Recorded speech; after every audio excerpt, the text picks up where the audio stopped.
I don't think these peeps know. Yo, it's finally on for real, dude. Brothers better recognize Smith and Wesson up in the chain. Fucktown boot camp. Bring it, son. Raised like a rock on the block where the cops carry and the hard rocks carry with props and black hearts. Meet up with my peeps on the corner in the morning. Get zone, get on, and prepare to get it on. What does it take to get the break in the world of snakes and those who fake? Maybe a taste of this here. True. Now what them go and do when Smith and Wesson come looking for you? Sin. I'm coming with my boot camp flick, my troops. Bringing the ruckus, rocking the whack proofs that switch just to get loot. Not trying to go out like the recipe the best. Nah. Just to get rough, it's off my chest. Nothing less. Get it on. Smith and Wesson and we do it like this. Get it on. Smith and Wesson and we do it like this. Get it on. Smith and Wesson and we do it like this. Get it on. Smith and Wesson and we do it like this. Get it on. I've been paying my dues for the longest. No more corners. Chest to chest. Who's the strongest? I got your block on lock. Now you getting dropped. New law and order. Smith and Wesson setting up shop. The underground flavor is major. I check you later. Gotta get with my peeps and get paper. No time for sleep. Gotta hit the streets with my peeps. Get with Mr. Tell him hit us off with this fat beat. Hit the sack and rip the track back to back. Feeling the vibe. Come around the click at your contacts. We bringing drama to your wannabes. Do me a favor and bring on the real MCs. Respect the aisle representative. It's Smith and Wesson. Sit to give you a rundown of how it is. We do what we do. We don't fake it. We just take it. So let's get it on. Smith and Wesson and we do it like this. Get it on. Smith and Wesson and we do it like this. Get it on. Smith and Wesson and we do it like this. Get it on. Smith and Wesson and we do it like this. Yeah. Huh? You ready? Midnight 10 song.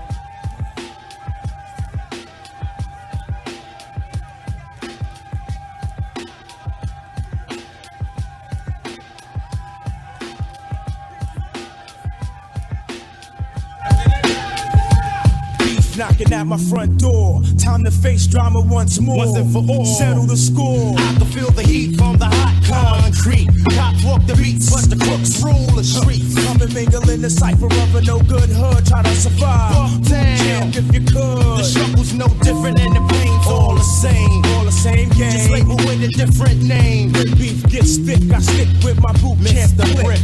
Mr. Fix the awesome grills. No doubt, keep it in the heart, you have it named. Smith and Wesson representing from the cradle to the grave. Yeah. Smith and Wesson and we do it like this. Get it on. Smith and Wesson and we do it like this. Get it on. Smith and Wesson and we do it like this. Get it on. Smith and Wesson and we do it like this. Get it on. Hey, yo, this is straight up to all the heads that step to they bins.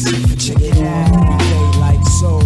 Smith and Wesson representing on the flow. Nobody to say it.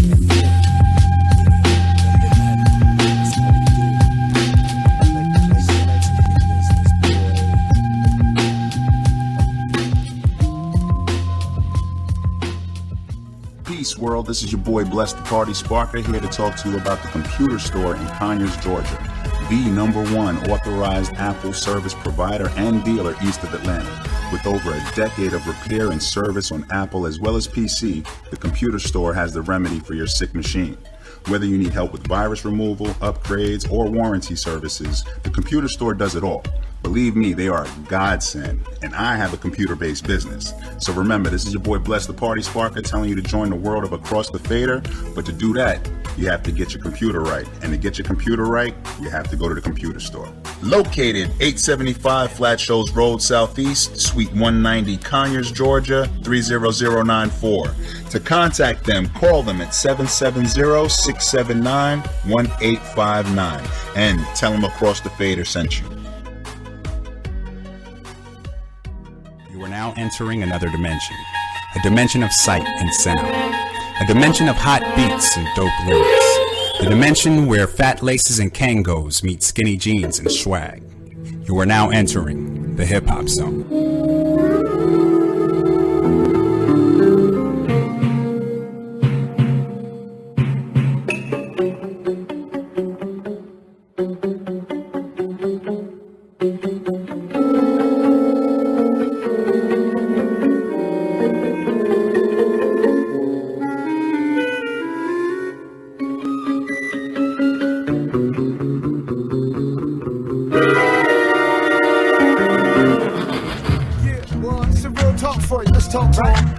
Oh, four corner, come on, tell to the south side. You know, northeast to southwest. What up, yes. Yeah, what you say? Nah, hip-hop world. Right. Yeah. Come on, roll, boy. Yeah.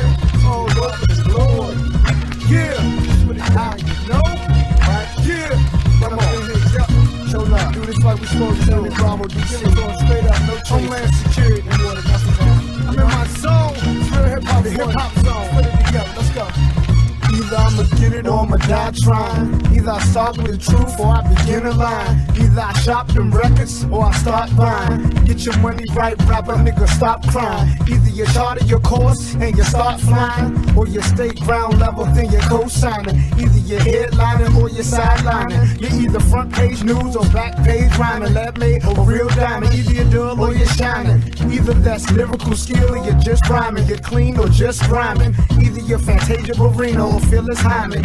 Either you're Babyface Edmonds or Frankie Lyman. Either you're great like them or great like we, or either you're unsuccessful and not like me. Either you're getting it good or broke like G. If the shoes don't fit, Playboy, just let it be. Real talk for ya.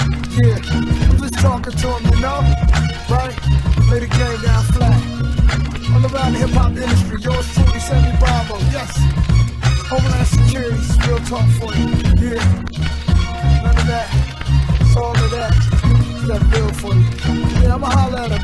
Let me holler at him a little bit. Let me rap a little tater-tat. Complicated or it make good sense. Either you live or you die for dead presidents. Either you're safe or you're a prisoner in your residence. Either you bought it full price or you cop defense. Whatever be, either you love it or you're hating it. Either you stop achieving or you're making it. Ain't no mistaking it. Either you're fronting or you're backed up. Either you're playing with little dough or you're stacked up. Either you're old dirty bastard or you're young buck. Either you really care or you don't give a fuck.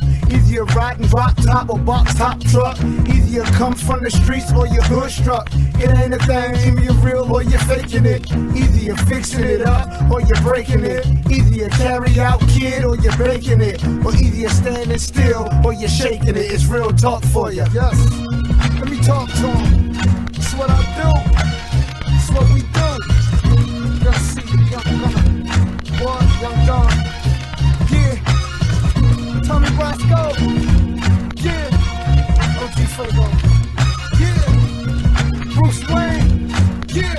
Devin Joe one time. Let's go. Either you get it or you don't prove it. Either you play for it all or you don't lose it. Either you sell it multi-platinum or you don't move it. Either you have no talent or you don't use it. Listen to me, either you got it or you're getting it. Either you're Michael Jordan flow or Scott Pippen it. Either your music a hit or you're missing it. Either they love you forever or they dissing it. It's all the same, either you sit down or stand up. Either you're down your crew and you pick your mans up. Either you're progressing the game or you're jammed up. Either you do the shooting or get bland up. Into your luck, real talk for you.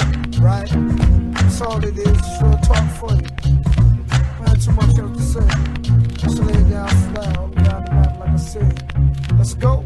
Yeah, till we touch the one you're ceiling. Right? Definitely put up the buildings, Homeland Security. You know, Sammy Bravo, yeah. Yours truly, Sammy Bravo, a.k.a. Uncle Scrooge, a.k.a. the Boy Giver, a.k.a. DC Dope Boy, a.k.a. the Don of Don, a.k.a. Ride the Lives. What? Right. Yeah, tell them I'm definitely getting up now. Shit, I'm in my zone, the hip-hop zone. Yeah. SammyBravo.com.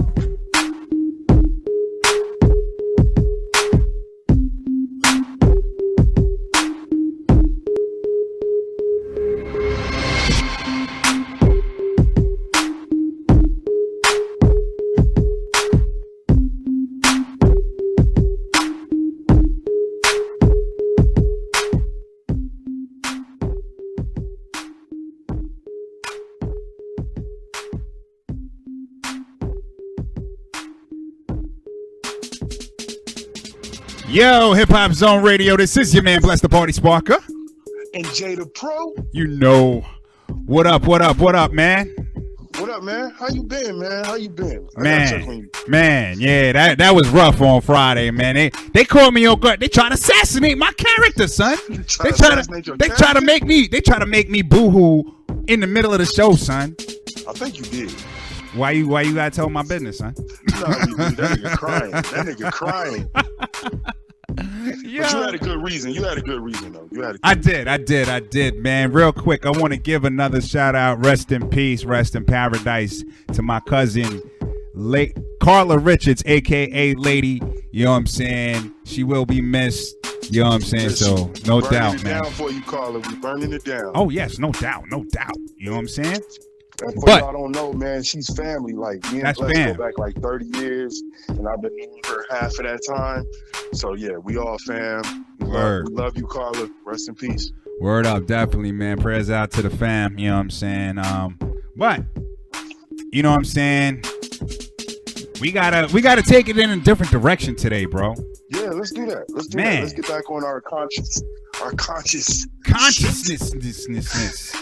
You know what I'm saying? Niggas is woke. I'm woke, son. You know what I'm saying? But you know what I'm saying? We're gonna have a good brother on the show today, bro. And it's like, man, this is a phenomenal story. When I tell you a phenomenal story, this is we're gonna have Caesar McDowell. Caesar McDowell, not of McDowell's on Coming to America, but Caesar McDowell, my man, is going to be on here. They got the golden arches. We got the golden arcs. Yo, but Caesar McDowell is co-founder of, along with his brother Mitch, of Unite the People. Out there in LA. It's an LA-based organization, man. They fight for, you know, prisoners' rights, and, you know, they're fighting against mass incarceration and just a bunch of things like that. But Caesar himself, like, when I tell you, like, I'm telling you, my brother, yo, dude told me his story, son, and I'm gonna let him tell you about it more on the air. But like, yo, it's amazing, dog. You know what I'm saying? And he a real good dude, and like the stuff that came as a result of the situations that he went through, and I'm trying to be vague with it. I'm trying to say it without saying too much. I really wanted to ask you a couple of questions about that, but I'm not even going to tease it, because I know, you know what I'm saying. We want him to kind of delve into it and really break it down from his point of view versus us telling what happened. Definitely. So we're gonna have this brother on, and I know it sounds kind of vague. We're not giving a whole, but when I tell you, I want him to explain his story, because if I tell it, y'all gonna be like, yeah, right. Yo, stop fronting, son. You know what I'm saying? It's not possible. Right. But like, it's documented. You know what I'm saying? They have the website. Make sure you go to the website, UnitethePeople.org, and support these brothers. When I tell you support these brothers, I don't support nobody. You feel me? What's that site again? Give it to him one more time. UnitethePeople.org. UnitethePeople.org. Yes. So ORG. ORG. Okay, guys. Yes, I'm sorry. No, that's for our slow listeners out there. I know. Every station got slow listeners. We love our slow listeners. But yo, man, we actually gonna go to one track real quick, and then we gonna be right back, and we gonna have Caesar McDowell, UnitethePeople.org. This is your man, Bless the Party Sparker. And Jada Pro. Hip Hop Zone Radio. Power 357, moving your music around the globe. And across the fader. Keep it locked, y'all. We'll be right back.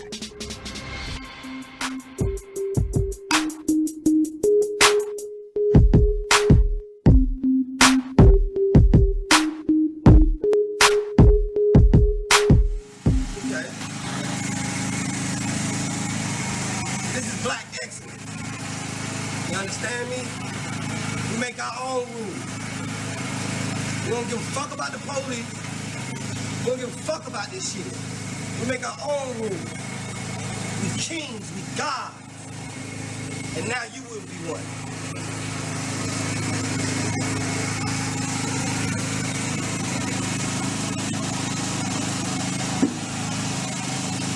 Take it off. Hallelujah, my nigga.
with Jock, had to fight for my spot.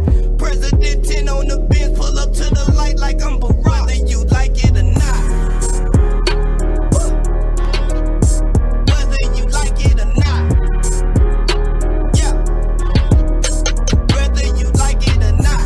I've been more likely to pop since we was motorbiking with Jock, had to fight for my spot. President 10 on the bench, pull up to the light like I'm Barack. Whether you like it or not.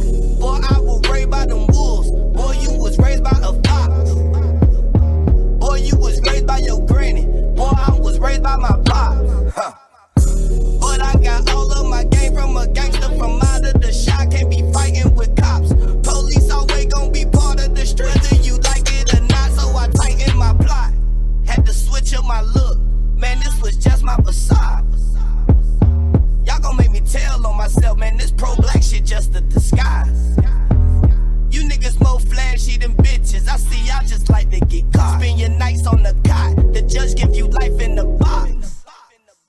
Whether you like it or not. Whether you like it or not. Whether you like it or not. I've been more likely to pop since we was motorbiking with Jock, had to fight for my spot.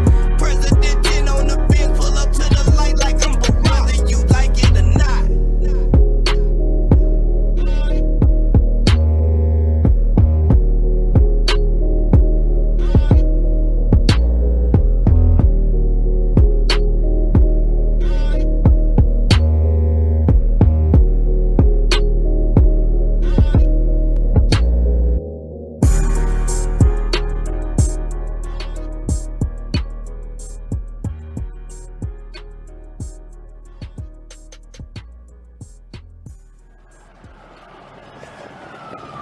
I have the suspect in sight. We need each other. We have to have each other for our survival. From the revolutionaries to the conservatives, a black united front is what we're about. Yeah.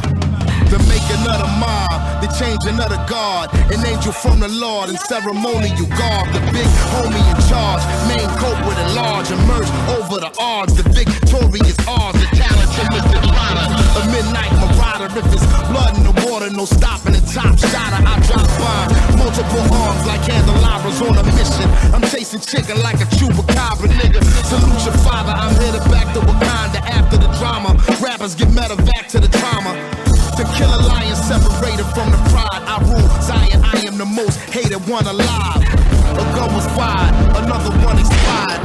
I represent the unwanted, undesired. Wash my hands of it all, then raise one and testify to lyrical manslaughter. I'm guilty but justified, nigga. I started running the streets when I was 9. When I started running around at 9, I knew what I was gonna do when I was 10.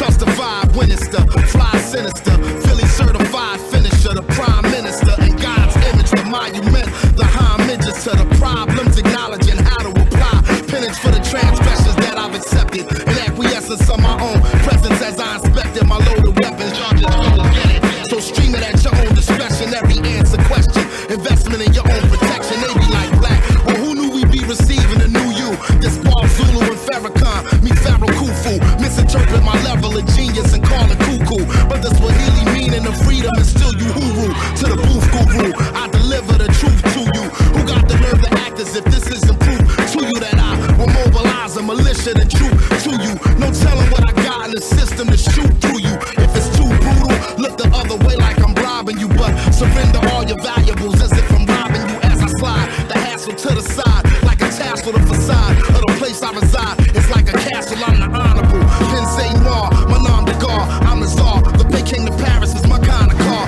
I'm the R, I'm the L, I'm the Cain. All correlated, unadulterated power, the king. Been coronated, wake up, no masquerade. Remove the makeup, it's no sleep and my eyes refuse to stay shut. It's gatekeepers responsible for this place, but historically the authorities been morally bankrupt. Into the executioner, speaking of retribution, I was in shots. The Lucifer even to catch the future. Me and the best producers out again, on route again. Airborne audio spores, it's like an allergen. So, in conclusion, I wanna clear the confusion. Any rumors the artist you're currently hearing is human. The shapeshifter, weightlifter, I hate Hitler, I'm the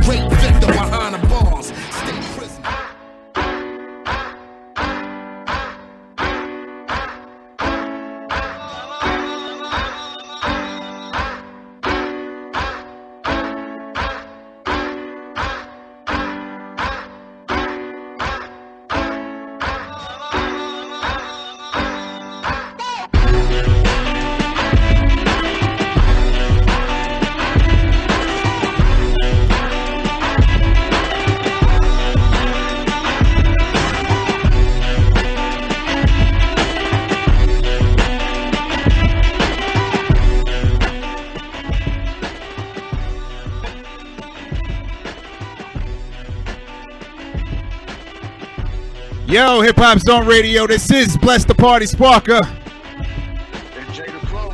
What's good, homie? What's up with you, man? Man. Lots is good right now, man. We got a lot of great stuff happening with us. You know what I'm saying? And we spoke a little bit before about, you know, our guests that we have coming up, man. And we told you all about him. We got my brother Caesar McDowell in the building with us. What's up, Caesar? How y'all brothers doing, man? Man, we good. How about you, man? How are you doing? Man, I'm all right, man. I'm all right. Just out here working hard for the people, man. No doubt, right. man. No, No that's doubt. So, real quick, man, we gonna hop into it, dog, cause like I'm real interested to getting into this, man, cause you got so much stuff to cover. Like, okay, so you and your brother co-founded UnitethePeople.org. Is that correct? Yes, sir. All right. So tell us a little bit about that organization and what it is that they do. Well, Unite the People is a non-profit organization that promotes social justice as well as provides affordable legal services to the disadvantaged community, right? Mm-hmm. And when I say disadvantaged community, I want to clarify that because I say that sometimes I don't. But disadvantaged community, man, is our community, Black community, Hispanic community, any community that can't afford to pay a lawyer $20,000, $30,000, $40,000 for something that, you know, doesn't take that much work, right? Well, what we did was we put together a law office. I mean, we have lawyers, we have a legal team, we have UCLA law students. They're in the office working for us, but we provide these services, man, to the community. I would prefer to just say that, but I want people to understand what we do. But that's what we do, man. When it's a single mom and her husband's in prison, or you know they can't really afford to pay those fees, we feel that everybody should be able to have great legal representation, even though they don't have the big money. That's huge right there, man. I mean, not enough people even think of, you know, prisoners or people that are, you know, having issues with the law, you know what I'm saying, let alone actually doing something to help people that are stuck in those situations. You know what I mean? Right. Well, we do a little bit of everything, man. We help. What prison work is called, prison legal work is called post-conviction, meaning after you were convicted, right? We do a lot of that. We've moved initiatives to the ballot to change the 3 strikes law here in California, which wasn't successful. It wasn't. They cut us short and told us to go again in 2020. Out of the blue, the government comes up with. They've had too many initiatives for that cycle, for that year, and we can just do it again in 2020. But in 2018, we were trying to change the 3 strikes law because here in California, a lot of the people are misinformed. They think the 3 strikes law is over. They changed a portion of it, a very small portion, and the voters thought it was over, and that's not true. They're still whopping brothers over the head with these disproportionate sentences and, you know, calling it 3 strikes. That's crazy. And just to explain real quick, my bad, go ahead, Jay. What's the so I mean, but all right, so you weren't in the legal as far as a lawyer or anything like that. What was the spark that really, you know, turned you around and made you say, okay, I got to do something about this? What was it? I'm gonna tell you what it was. There you go. It was laying in my prison cell, watching the TV, watching how blatantly these cops kill the minority kids. Right? They kill the little black boys, and we can't do shit about. Can I cuss on here? Yeah, you got it. You got it, dog. It's hip hop, son. Hell yeah. It's our show. All right. Well, that's what I'm talking about. But they're killing us out in the streets, man, and we can't do nothing about it. We can't do nothing but riot or rally and tear up our own neighborhoods because we can't afford to get to the white folks' neighborhood. And if we did, if They're going to stop us before we get there. they're gonna gun us down. We all saw the young black woman out on what was that? That wasn't Cleveland. I forgot where she was. I'm thinking Cleveland for some reason. Texas, Sandra Bland. It was the little sister that put it down. She had got the march, everything going, and you know they was out there really at war with the police, which I don't suggest we do, but unless they keep killing our babies. But anyway, at one point, man, sitting in your cell, watching that. Me, I don't like a bully. I've never liked a bully. The only thing in the world I hate, I say the word hate with, is a bully. If you know what I mean, you know you can whoop somebody. There's no reason bullying those people. And the police bully blacks, Hispanics, and broke people because they know you don't have the lawyers to do nothing about it, right? And so they out there, they killing the babies. I was in San Quentin prison when I came up with the idea to start Unite the People. Wow. And originally, San Quentin. San Quentin, yes, sir. I did my last 10 years of my prison sentence at San Quentin. God damn. And that's the equivalent of Rikers Island on the West Coast. Yeah. Right. It's just a big old. I want to say island. It's where death row is, where they kill the guys. You know, death row. Yeah. Right. Death row was literally. I lived on the 5th tier of North Block, and death row was on the 6th floor. I was on the 5th floor. They was on the 6th floor. God. And that's where they killed them brothers. The Night Stalker, the Peterson guy, but wow. Yeah, but so watching that, man, just made me feel like they're just saying, you know, just fuck us. I saw one where it was on YouTube somewhere, where a father and a son was at a gas station. The father looked like he was on parole, right? Or been to prison, right? You can tell, you can see the brother normally tell, okay, he been locked up. This guy looked like he been locked up before. No doubt. And he's with his son. And the cops pulled up on him and start beating the fuck out of the son. Out the son? And the dad out of the son. Oh, wow. I'm talking about the cops pull up, say something to son say something back. And I'm talking about they kicking him in the head. They slamming him on his face. They whooping this young boy. And the dad is standing right there and can't even jump in. You know what I mean? Yeah. 'Cause he know he jump in, they gonna kill both of them. Yep. You know what I mean? So that was one of the things, man, that just to me, it was the straw that broke the camel's back. Somebody has to do something. And I'm not shooting no shade at no other organizations. You know, I love all organizations. I tell everyone and every organization, we should all work together. If we work together, there's power in numbers, and we would get a lot more done. But a lot of people don't know this. In the nonprofit industry or in the prison reform industry, most organizations hate the other organization. Because it's affecting the other one's money. Like they stepping on each other's toes almost. It's like gangs all over again. Wow. You said something I didn't like. You said, it's amazing because a lot of people didn't know this, and this is the first time I'm saying this anywhere in public. A lot of people didn't know that I started the organization from the prison.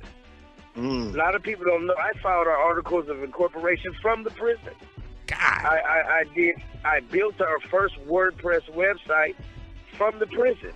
In my prison cell, I did everything that was needed on the inside, business-wise. And then once that was formed, my brother Mitch did what was needed on the outside as far as getting offices, hiring staff, meeting with staff. And nobody really knew about me. Nobody really knew about. So can I step in here real quick? This is Bless. I gotta step in here real quick, just so y'all understand exactly how ill these brothers are. All right.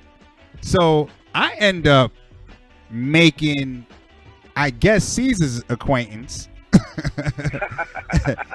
And we're talking, and the whole time, like, he's telling me, like, and we trying to, because I'm loving the organization. I'm like, yo, we definitely need to do some work. Blase, boom, this, that, and the other. So he's like, yeah, you know, he's going to hit me up. And, you know, I start getting ideas. So I'm like, let me hit him up. You know what I'm saying? He's like, he only hits me up at these certain times. I'm like, all right, these are his office hours. When he told me the hours, I was like, yo, that's a real weird. Oh, you thought he was pulling Big Red on you? Yo, something like, yo, my man got some weird office hours. Like, all right, that's cool. You know what I mean? Like, whatever you do. And then later on is when I found out, like, yo, my man is actually running this from in prison. And, like, we having meetings, and my man is doing time. Wow. Like, yo, crazy. Blessed didn't know. What I was trying to do was trying to get him to stop calling me at count time. Bless used to call me at count time every time. And you got the police walking by. They come by McDowell. You know, you got to stand up, 6'8" and all that, right? Uh-huh. And say your last two, right? And it seemed like Bless would call me. I'd be on the phone with Bless. I got to mute it real quick. Like, 6'2", sir, and then jump back down, and I'm hiding behind milk crates in my cell. So if the CO walk by, because sometimes they be sharp, they'll try to walk by real quiet. So you got to talk quiet on the phone, but you can't let the other person know you're whispering. So I'd be like, hey, brother, Bless. Yeah. but finally. Can I finish the story? Yeah. Go ahead. I apologize, bro. No, I want to finish your story. Oh, yeah, go ahead.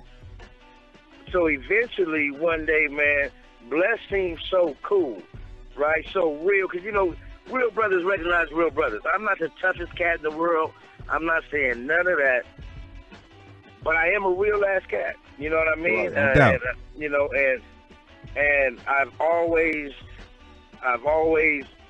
made sure if I ain't nothing else, I'm going to be what you consider a real nigga. And excuse my language with the N-word, but that's just the honest truth. No doubt. I've always, when I was younger, you ain't never going to say Caesar was fake or a fraud at nothing. So I'm talking to the brother Bless, and I can tell he's solid.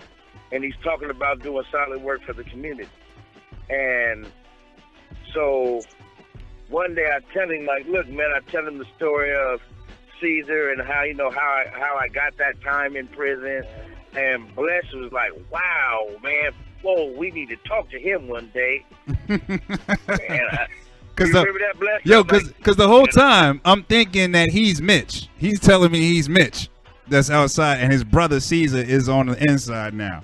Like, oh, wow. So my man tells me the story, I'm wilding. Yeah, so one day he's like, man, I want to meet him, man. And I'm not going to say that I told Bless that I was Mitch. I don't know who told Bless that, but that was the assumption, I guess. Bless right? probably got that just because Bless. No, I'm probably just trying to save the legal angles. No, but right. Say no more. Right. No, but I don't know where he got that. But he got it though, for sure. So you know I be high, man. Hey, shit, me too. So I tell him, I'm like, he's like, man, I really want to meet that brother, man. He sounds solid. So I tell him, like, look, man, you did meet him. He's like, huh? I said, you did meet him. What you talking about, man? Man, I'm Caesar. Oh no shit! And I broke it all down to him. And he was like, man, you know, we really need to tell that story. And he started telling me about what you brothers do. And you know, the relationship really grew from there until Bless didn't know this. Bless thought I just disappeared and didn't call him no more. He didn't know that COVID-19 hit out here and in the prison system. And if I'm jumping all over around, y'all corral me. Because do your I thing. might be over here. Do your thing, man. Me over there. But in California, this is fucked up, right? And I get a little emotional doing it. But I'm actually sitting in front of my car. Mitch is in the dentist. I mean, Mitchell is the doctor or whatever this is. And so, whatever it is, man. But it just pisses me off how they get away with every fucking thing. I don't know about out there, but out here in California, they shit on anybody if you have a prison record or you're in prison. I mean, literally. I mean, I've seen motherfuckers step on your grandmama's picture, spit on it, and then tell you do something about it. We'll make sure you never go home for the rest of your life. And you have to make that choice. You know what I mean? You literally, I had a CEO call me a nigger one time. Well, he didn't call me a nigger. I was reading the Muslim magazine Final Call. The newsletter. Yeah. I was reading that. I was at Chuckawalla State Prison, and there was this big old tall white CO looked like Frankenstein. And the dude, I'm reading it now, it's two other black COs. I'm going through the work exchange, which means I'm going to work. And when you go through there, you have to put all your property on the counter so they can see it. All right. So I got the Muslim magazine. The white guy, he's separated from me. He's across on the wall, but he's with the other COs. And he sees the Muslim news, the Final Call, and he says, "Hey, so you're reading that little nigger magazine now, huh?" Wow. And I go berserk, like, "Man, fuck you, fool. What you want to do?" And I'm looking at the other brother COs, and they just sitting there. They ain't said nothing to him. They just looking at me like, if you do come back here, we gonna fuck you up. You know what I mean? But back to what I was saying about how when I disappeared from Bless, what happened was I have anxiety attacks. I never had them until I went to prison. And that'll do it. During the 20 years that I did, at some point, I started having anxiety attacks a lot, really, really bad, all the time. I would have them every night for like 6 months straight and be in the hospital. And if anybody knows anxiety attacks, that shit is exhausting. Like, you really mentally can't take this shit, right? I was going crazy, right? And you kind of don't know what's going on. It's just a lot of life. Like, I got 6 kids. Only 3 of them speak to me now. Before I went to prison, all my kids were, I come from a really close family. My pops was my hero, the best dude ever born. And, that's how I was taught to be. And before I went to prison, all my kids were with me at all times. Even when I first went to prison, they come visit every weekend. But, once their mama gets another boyfriend, you don't see him again if the mama, if that was what she decided. And in my situation, that's what happened. The mom's got another boyfriend. I've never seen my children for at least 12 years of my sentence. God. The first 8, I seen them every weekend. The last 12, I'd never seen them at all. So even when I got out of prison now, I've only seen 3 of my kids. 3 of them, we don't even speak. We're right down the freeway and we don't even talk. But, that's what happens in prison. Like, but anyway, I am, right when COVID-19 breaks out, man, I'm close to going home. I'm 1 week from the house. I go home Friday, which is crazy. It's been 20 years straight. I've been locked up since I was 25. God. 20 years. Yeah, y'all gotta excuse me for a second. But I go home on Friday, and Monday, I have a little bit of an anxiety attack. I'm in my cell, and COVID-19 breaks out.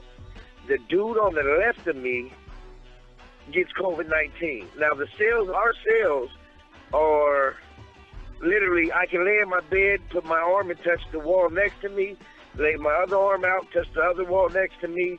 The toilet's right behind my head. I'm only 5'6", and the cell ain't that much longer than me, right? Damn. And I got a 6'6" basketball player in the cell with me, right? Great dude. Another dude that got fucked. He's been down 24 years. Named Alan McIntosh, black. He's been down 24 years for a simple possession of a firearm that gave that boy life. And damn, possession. That's my cellie, right, for the last 10 years. So, but anyway, so I'm sitting in the cell, man. I've had so many anxiety attacks there that these folks know this. And I go home Friday after 20 fucking years. And I have a fucking anxiety attack. A little one. So after I have an anxiety attack, the little nurse comes see me, and he say, "Hey man, oh, it ain't nothing, it's just an anxiety attack, McDowell. Go lock it back up. Go back up to your cell. You good?" So I'm like, okay, I'm good. So I go back up to the cell, and I'm chilling. It's crazy to me because I go home Friday. Yeah. You know what I'm saying? So I'm sitting there, and like 30 minutes later, man, the COs just rushed my door. Like, McDowell, roll your shit up. You're leaving. You're going to the COVID-19 unit. I'm like, what? The COVID-19 unit? Fuck no, I'm not going to the COVID-19 unit. That's where they're sticking everybody that's confirmed with COVID-19. These dudes is dying like fucking flies. And you want to go lock me up in there? And I'm like, man, I'm not going. And they're like, well, you want to go see your family? You want to go see your kids? If you don't lock it up, we're not going to let you go home. You're not going to go home and see your kids after 20 years. So you damned if you do and damned if you don't. You did? So I had to make that choice. Like, fuck it. If I die, I guess it's what God wanted, but I gotta go fuck with my kids. It's been 20 fucking years. You know what I mean? Yeah. So I rolled my shit up. And I didn't mean to get emotional, y'all. Y'all got to forgive me. This shit. Nah, man. I'm getting emotional off of it. Like, yo, this is crazy. No, people need to hear this, man. They need to hear this. For real. So what they do is, I roll my shit up. They come get me. I push my cart. You put your shit in the cart. I'm pushing it down to the COVID-19 unit. It's like 12:30, 1 o'clock in the morning. No movement is in the prison. It's just me in a cart going to the whole other side of the prison. On the far side is what used to be the hole. So they're taking me down there. There's no electricity, no TVs. There's no phones. There's not shit. There's nothing. So I'm pushing the cart. I slide down there. As soon as they open the fucking unit, it's 400 people in here with COVID-19. As soon as they open the door, they got to remember, there's no windows, there's no nothing. This is just like a warehouse inside a vacuum, right? No ventilation or nothing. Nothing, none of that. As soon as they open the door, all I hear is motherfuckers coughing. I'm freezing. I'm freezing. Man. Help me. I'm dying. I can't breathe. I can't breathe. And it's jet black dark. I'm scared to motherfucking death. I don't know what the fuck is going on. These motherfuckers is about to kill me. I go home fucking Friday. Wow. You know what I mean? So I go into this motherfucking cell. They put me in a cell that obviously the dude in it before me had COVID-19 and either he died or got transported out. There's still fucking diarrhea on the walls, on the floors, on the bed, right? I asked the dude, I'm like, man, what the fuck the dude? I said, COVID-19, you ain't disinfected it. Man, shut the fuck up and go in there or you're not going home.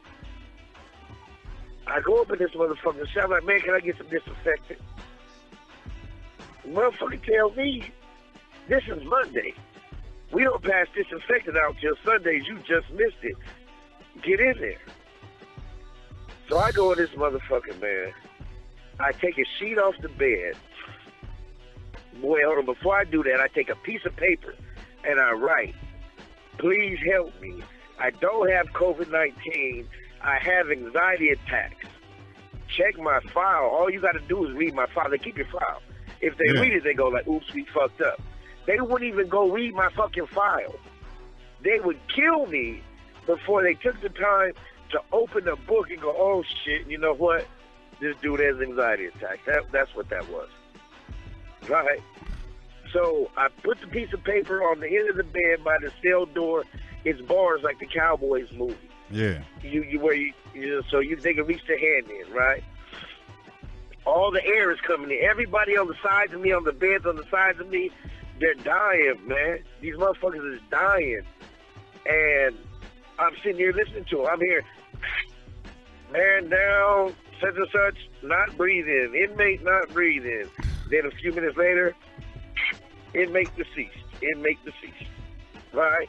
And I'm calling all the COs or the nurses to please come read this paper, take it, give it to the doctor. They're telling me they're not coming nowhere near the cell. They won't come 6 feet to your cell door. When they come by with child, they push it through a slot and keep it moving. And this is Monday. This is Monday. And you getting out Friday. And I'm getting out Friday. So Monday, I wrap a sheet around my face. I put on my mask, like a homemade mask. I wrap a sheet around my entire head, bro. I go to the back of the cell because that's where the least air is coming in from the bars out front. And I sit on the toilet from Monday to motherfucking Friday. I stay sitting, and I don't know if y'all understand how that metal toilet turns your ass purple, legs go numb, you can't walk. I sat on that motherfucking toilet. I slept on that toilet. I shit, I pissed. I woke up on that toilet. I prayed on that toilet. I did not move off that toilet hoping that I don't get COVID-19. They brought my buddies in there. I had an older brother, Christian dude, used to always tell me, he used to be like an OG gang member. But he's from Southern California. I'm from Long Beach, California. And the brother used to like me because he see I kept it solid. So he used to always try to coach me, like, to go home and all. They bring this brother up there. They bring him up there while I'm up there. They put him in the cell right above me. The brother died. You know what I mean? Like, motherfuckers is really dying. So, anyway, that's what happened. I didn't have my cell phone no more. You know what I mean? I didn't have nothing. So I lost contact with all of my contacts. And I stayed in there till Friday. Friday morning, they come to get me. They tell me, man, you're going home. I'm like, thank you, Jesus. I get up out of there. I run to R&R. They tell me, you're the only one paroling today. They take your box. I should have knew some bullshit was about to happen. Oh, man. But it ain't over yet. But these motherfuckers tell me, you're the only one going home today, McDowell. Here's your shit. It's called dress outs. Yeah. You put on your clothes. Now, I've had the same pair of pants, one pair of pants for the last 10 years. I've never had more than one pair of pants for 10 years. These motherfuckers give me now, I got clothes to put on. They dump my clothes on the floor and say, put them on right now. Hurry up, let's go. And I'm like, damn, they sure being pushy for a motherfucker that's going home. You know what I mean? Yeah. So I'm halfway dressed. And they're like, come on, McDowell, let's go right now, get in the van. Let's go. I'm like, man, I ain't dressed. If you want to go home, you better come home. They use that as the carry. Yeah. So I'm hopping in one leg in the pants. I'm going towards the van, but when I'm going towards the van, I see the CO behind me putting on his black gloves. And that ain't nothing but a squad. That ain't nothing but a fight. So I'm turning like, what the fuck? So I see him, and I turn, and I see the other CO. And I'm like, man, what's happening? They opened up this little, California got this shit where they taking, you know how you travel with your pets on the airplane? Yeah. They've put that shit in the back of a car. It's like a dog carrier. They open the van and tell me to get into the dog carrier. I'm like, man, hold up. First off, I can't get into that doctor's orders because I have anxiety attacks. But my brother is outside. Mitch is outside the prison. He got the camera set up for the documentary. The people flew in from other states. Yeah. Everybody's waiting for me to come home. And these dudes tell me to get in the van. I'm like, man, my brother's at the front gate. I'm supposed to go to the front gate, sir. I'm paroling. And the motherfucker grabbed me like in a hammerlock. He throws me up against the truck. The other CO rushes me from behind. They're trying to stuff me into the little dog carrier. I'm in the craziest shit. I'm not the super political brother and all that shit. Yeah. But the most fucked up shit in the world, to me, while they was pushing me in this van, they're not as strong as me because I'm strong as an ox. I'm 5'6", probably 270 at the time, right? I'm strong as a bull. So they can't get me in this van. But subconsciously, man, I'm screaming like a fucking slave. I didn't even mean to say this. None of this shit, I swear to God. While they stuffing me in this van, I'm screaming. But I'm a free man. And these dudes is trying to buffalo me, so I don't understand. I'm like, man, what are y'all doing? Like, you ain't got no family outside of McDowell. Get in the fucking van. I know Mitch is outside. If ain't nobody outside this motherfucking prison, Mitch is outside this prison. Yeah. Right? And they're like, no, he ain't. I'm like, all right, well, look, go call your boss. Call the sergeant.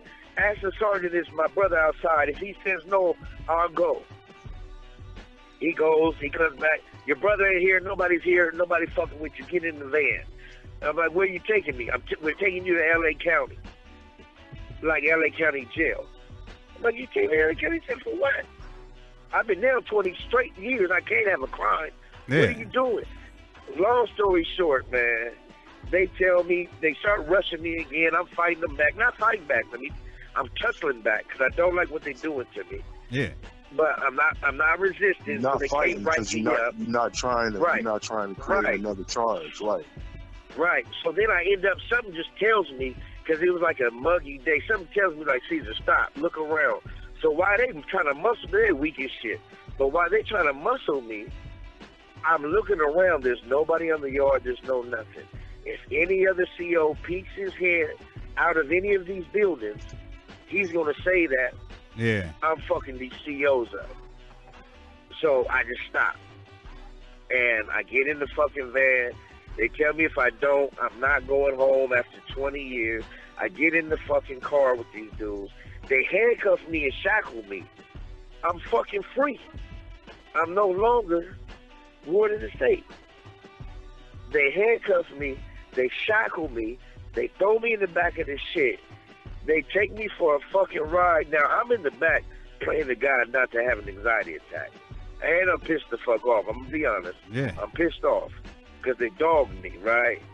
And I know, bro, I'm more mad that my brother's out there. And be like, Mitch is my bro. Mitch is going to go insane when he finds out that something done happened. Yeah. So I'm telling them, man, at least call my brother and tell my brother. So they call my brother. My brother's still standing outside the prison.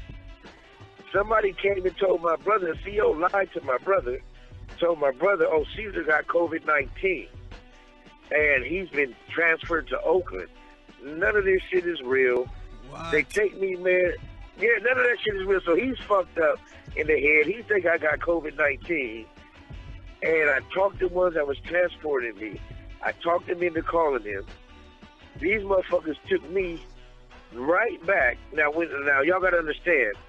I went to prison for cussing my ex-wife out. Oh, we gonna go into go into that in a second. I'll finish this story and then we gonna go into what all right. it was all about. I'm gonna stop this long ass story right now, but. Nah, it's not. Nah. I want you to tell this story, but we gonna go into what started the whole thing after. Right. What they do is they take me 1 block from where I caught my case and dropped me off. They pulled a van up. They gave me a car with $200 on it and said, hey, you need to go to that hotel, stay there for 2 weeks. And after 2 weeks, then you can call your people and you're going to have to go to transit. What it is because they put me in that COVID-19 unit. Yeah. Now they got to cover their ass. Now they had to force me to quarantine. They couldn't let me out there with my people because they're lying and saying that I got COVID-19. They even lied to my parole officer and told my parole officer I got COVID-19. My parole officer, he came nowhere near me till after quarantine. And then he's like, man, you had COVID-19. No, I don't. Yes, you did. And he showed me the email. Look, man, they said you got. Then after I kept protesting it in the newspapers, I've done a few interviews about that. Like nothing about what I told y'all, but just about that COVID-19. And after those interviews started coming out, then they told the truth. Like, oh, he didn't have COVID-19, but now I'm already out. But they dropped me off 1 block where my parole paperwork says you are not allowed to go near this block. That's where they took me and paroled me to. Wow. They literally dropped me off 1 block away from the house that I'm not supposed to go back to. So they set you up for a violation. Oh, hell yeah. If I was stupid, I immediately got up out of there. I can't say no more on that because I'm supposed to have done 2 weeks wherever they said, but whatever. But you wasn't going to get me like that. So, I wasn't going to get no violation. You may drop me off here, but you won't catch me here. That's crazy. You know what I mean? Yeah, if the police would have pulled me or anybody would pulled me over, I'd have got violated. I'd have went back to prison for life. If you get out of prison and you had life like I had, when you get out on parole, if you catch a violation, you go back to prison for life. It's called life or parole. Okay, so now you just basically told us, I wanted to get into all of that, but yo, for real, honestly, this story is so important, man. We going through it today. We just talking today. So if y'all looking for music, it ain't gonna be much music today. You know what I mean? So I got to hear how did you get life in prison? Okay, let me explain it to you. I'm gonna give you the whole story kind of fast because it's long. When I was a kid, my family was murdered. My father and my cousin. My father owned bail bonds offices. My father was a famous musician. His name was General Kane. If you ever look him up or whatever, you'll see. He opened up family business, opened up bail bonds offices. I worked there at the bail bonds office. I got straight A's one night. My father called me and said, hey, man, you got straight A's.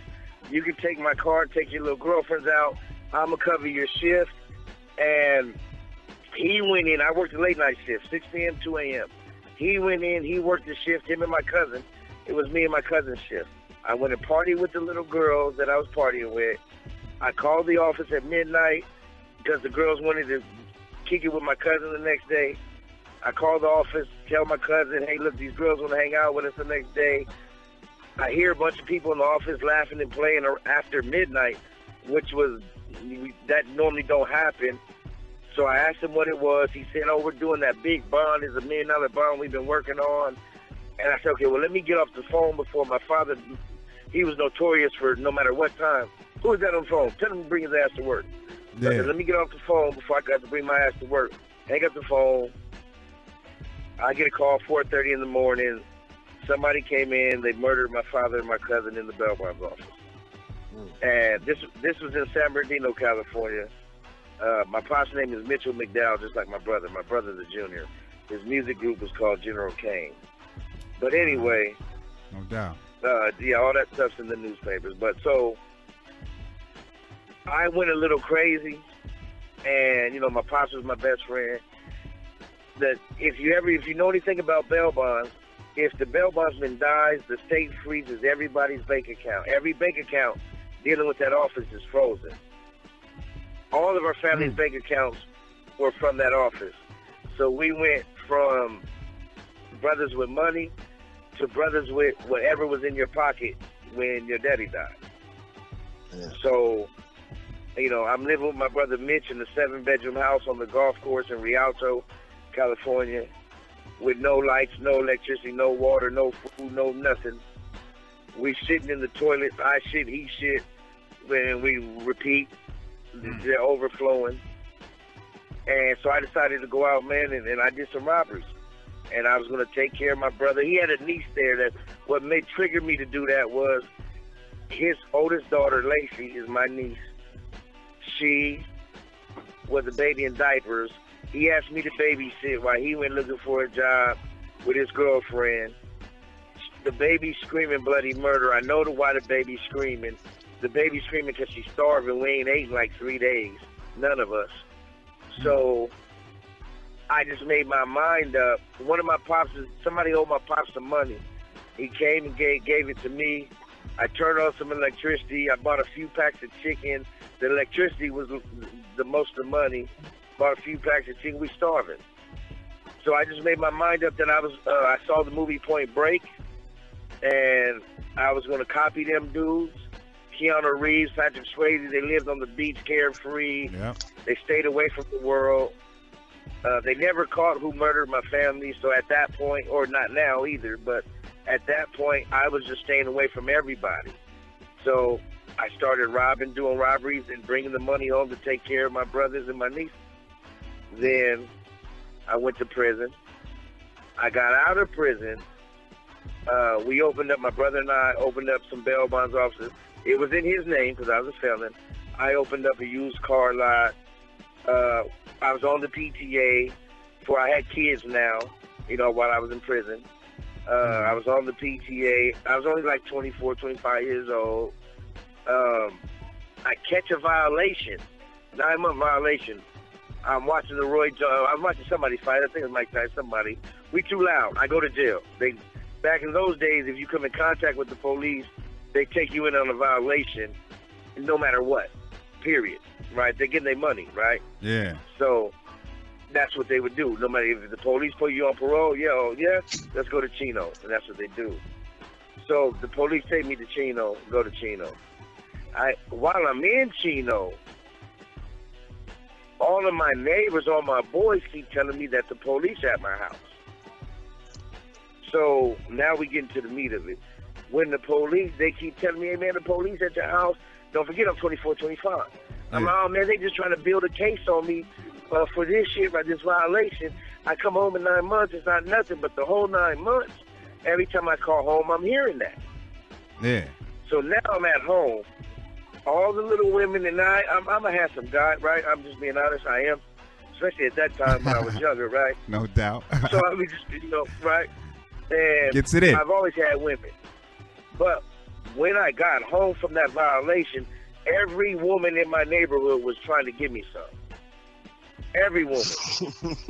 And I couldn't understand why, though. And I'm like, man, what y'all know I'm married. I wasn't cheating or none of that. I'm like, man, I'm married. And they're like, oh, man, fuck that bitch. I'm like, wow, y'all sure aggressive towards her. Like, you know what I mean? I didn't get it. Until one day, I got a 7-year-old son and a 2-year-old son at that time, and a daughter, but my daughter was already wherever she was, school or whatever. I'm taking my 7-year-old son, we're walking out to my car, and there's a cop driving down the street. And my son says, look, Daddy, there's the cop that spends the night with Mommy every night while you're gone. Wow. The fucking cop that took me in on the 9-month violation comes back and is fucking my wife the whole time I'm gone. Wow. So all my neighbors, everybody fucking knows that's what all of this shit was about. It hits me like a ton of bricks. I would have never believed it.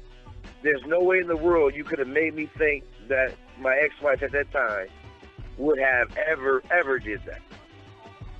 So I'm steaming mad, but I still take my son to school, drop him off. I come back to the house, and I walk in. I say, hey, you fucking a cop? I'm expecting her to go, what, stupid, silly? What do you mean? Oh, no. She just looked at me with the deer in the headlights stare. I went from 0 to 100. I'm fucking irate. I start throwing shit around the house, but I don't touch her. I don't kick her. I don't scratch her. I don't throw nothing at her. I don't, none of that shit. Yeah. But I am throwing shit in my house, though. I'm not going to lie and say I didn't do nothing.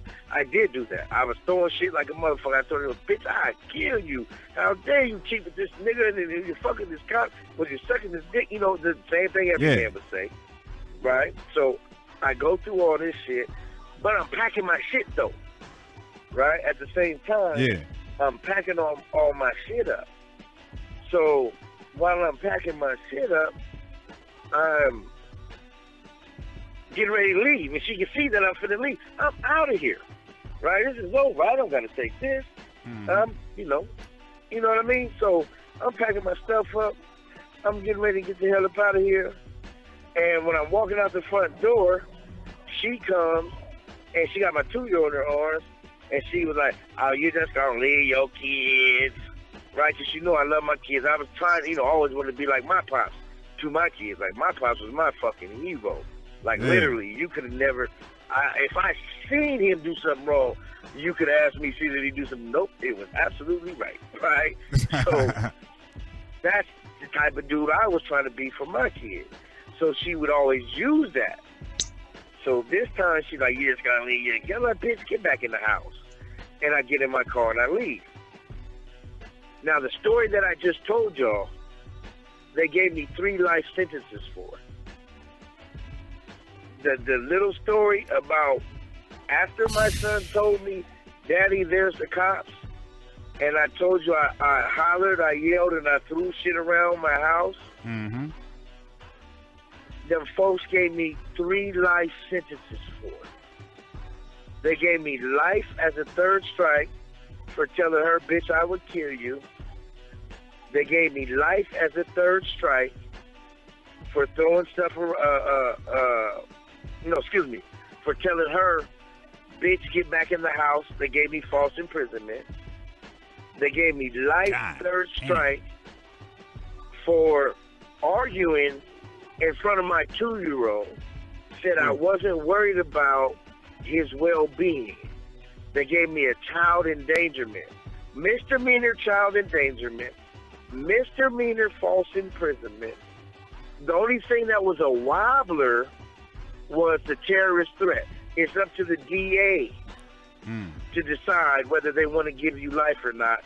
Of course, the DA decided to give me life. I'm black, right? Now, you didn't have no representation. I had the best representation you had the best. in that city Wow. at that time. Really? But watch this. Watch this. Yeah, I had a dude. I'm not even going to say his name because he's a piece of shit. But the dude. First off, let me say this: my wife was white and black, lives predominantly white. Okay. So when I go to court, they're bringing up O.J. Simpson. The DA told the jury that they got word that I told somebody in jail that I'm like O.J. Simpson. I don't kill white people and get away with it. Right? Which was absolutely some bullshit. But they said it to piss the jury off. Right? I ain't never said none of that. Mitch explodes in court. Mitch tells them, "I'm going to go get Johnny Cochran." The DA tells Mitch in open court, "You go get Johnny Cochran, I guarantee I give your brother 3 life sentences." She told my lawyer to tell me, this is in open court. Open court. It's supposed to be in all the transcripts. The woman told my lawyer was trying to give me a deal. She said, "You want a deal? Tell Caesar to get on his hands and knees right now and kiss my ass, and I'll only give him 1 life sentence." You did? Man. None of that shit is in the transcripts. None of it. It's not in the I went back transcript. looking for, Wow. Not one fucking word of it is in the transcripts. So that shows you that whole courtroom is working together. The DA, the judge's clerk is leaving shit out for the DA. And before You know what I people mean? think You know what I'm saying? Because I know there's a lot of people that think, oh, that's some conspiracy shit and this, that, and the other. It really ain't that deep. These are people that eat lunch together, that know each other's kids, and you know what I mean? So it ain't that hard for them to do stuff like that. But go ahead, my bad. You know what's crazy? I used to think there was an old pimp dude, an old crazy brother. I forgot his name, that used to be in the county jail with us. And he used to always say, they taking stuff out of y'all's transcripts. The clerks is not writing everything. And we used to always tell him, man, shut up, man. Shut up. Y'all ain't listening. Y'all stupid. They ain't putting everything in the... Man, shut up. We used to think he was crazy. We used to always tell him, shut up. Every time he shut up. We don't hear your conspiracy theories. Man, that brother was 100% right and was trying to tell us that. And nobody ever paid attention. Like, nobody. And then, I mean, but they worked so cold. The city I went to court in was called Riverside, California. And y'all on the East Coast. I don't know if y'all have one real racist town that everybody knows is racist as hell. That's it. Okay, well, we got one that they can say those type things in court and not even worry about getting in trouble for it. It's the good old boys. Oh, yeah, Atlanta. You know what I mean? Georgia got plenty of those. Right. Okay, well, Riverside, California is one of those. It's one of the ones where they'll hang a brother from a tree and that wouldn't be a big uproar. That would be like, oh, fuck, they did that. You see what I'm saying? Yeah. You know what I mean? So that's just something that Riverside's a cold spot. My brother paid the top-notch lawyer like $40,000, that $39,000 at first, and another $49,000, and we were kids. We were broke. Mitch had money. I didn't have a nickel, and he didn't have that much, but he was giving it all up for me. Yeah. And this lawyer, man, I think the lawyer, I was the last case that this lawyer had, right? And we did not bring up one witness on my behalf. I had a whole courtroom full of teachers, neighbors, everybody to tell them, like, look, this dude, yeah, I used to be out in the neighborhoods. I was young then, but I was still the same me. I used to be out telling the kids, like, black and Hispanic killing each other out here is huge, right? The Mexicans and the blacks kill each other all the time, like, and I used to be telling them, like, man, that's just some bullshit. You two, like, I in the community, y'all were just playing football together last year. We all used to come out here. I used to go when I was 24 or whatever age I was. On the weekends, since I had boys, I would go out and start a community football game every weekend, or water fights, and water balloon fights, or basketball. I put 2 rims down in the alley, and we'd all play. And I did this every weekend because I had kids. So these parents are coming out. I was on the PTA at 24. What 24 do you know who's on the PTA? I'm assistant coach in the Riverside Rams football team. Really, I mean, I'm helping my son play. So I'm there every day. I'm doing, at 24, you don't get that. So these parents were coming to testify on my behalf. And my lawyer tells me, you know what? I think you won the case. I think if you put anybody else up on that stand, they're going to cross them up and make them look stupid, which is going to make you look stupid, and you're going to get convicted. And so I didn't do it. I agreed with him, like, okay, let's do it. And later on, now that I'm older, the DA side brought up 20 fucking witnesses. Why would my side not bring up one? And they're all right there. They're all right there ready to go. You know what I mean? But anyway, so that's how I got those 3 life sentences. Off the 3 life sentences, I did 20 years straight. I would have done more, but the lawyers at Unite the People, they were trying to say that there was a law that changed here in California. There was a law that changed saying if you had life for a nonviolent crime like I did, that it's called Prop 57, Proposition 57. It was in 2016. It passed. If you had a nonviolent crime, nonviolent life sentence, you can go to the board early. And they tried to stop me from going to the board. They were trying to say that my crime was violent by cursing in my living room. So my brothers and the lawyers at UnitethePeople, they fought with them back and forth and filed a bunch of shit, and they finally, told the truth. Like, man, yeah, his case is nonviolent. Dog, So my question, real quick, man, it's mind-boggling that we're actually talking about non-violent life sentences. Like, that don't even make sense. Like, That's how some can you? oxymoron shit. It is like It's it don't oxymoron even. like a I motherfucker. can't even wrap my head around getting a life sentence for a non-violent offense. Listen. Not even a non-violent offense. The man wasn't there. He left. He gathered himself up as a man and said, yo, I'm going to leave this situation rather than put my hands on you. I'm going to leave this situation and walk away from it. And got penalized for it. And you actually have to watch prove. this. Go ahead. In California, if I would have killed her, I would have gotten less time. I would have went to the board. They still gave me 25 to life, but they let you go to the board way sooner. If you have a non-violent life sentence, they don't let you go to the board. You have to do damn near the whole 25 years before you go to the board. If I would have beat her up, I would have got released way sooner. If you have a non-violent life sentence in California, you're going to do damn near every number that they give you.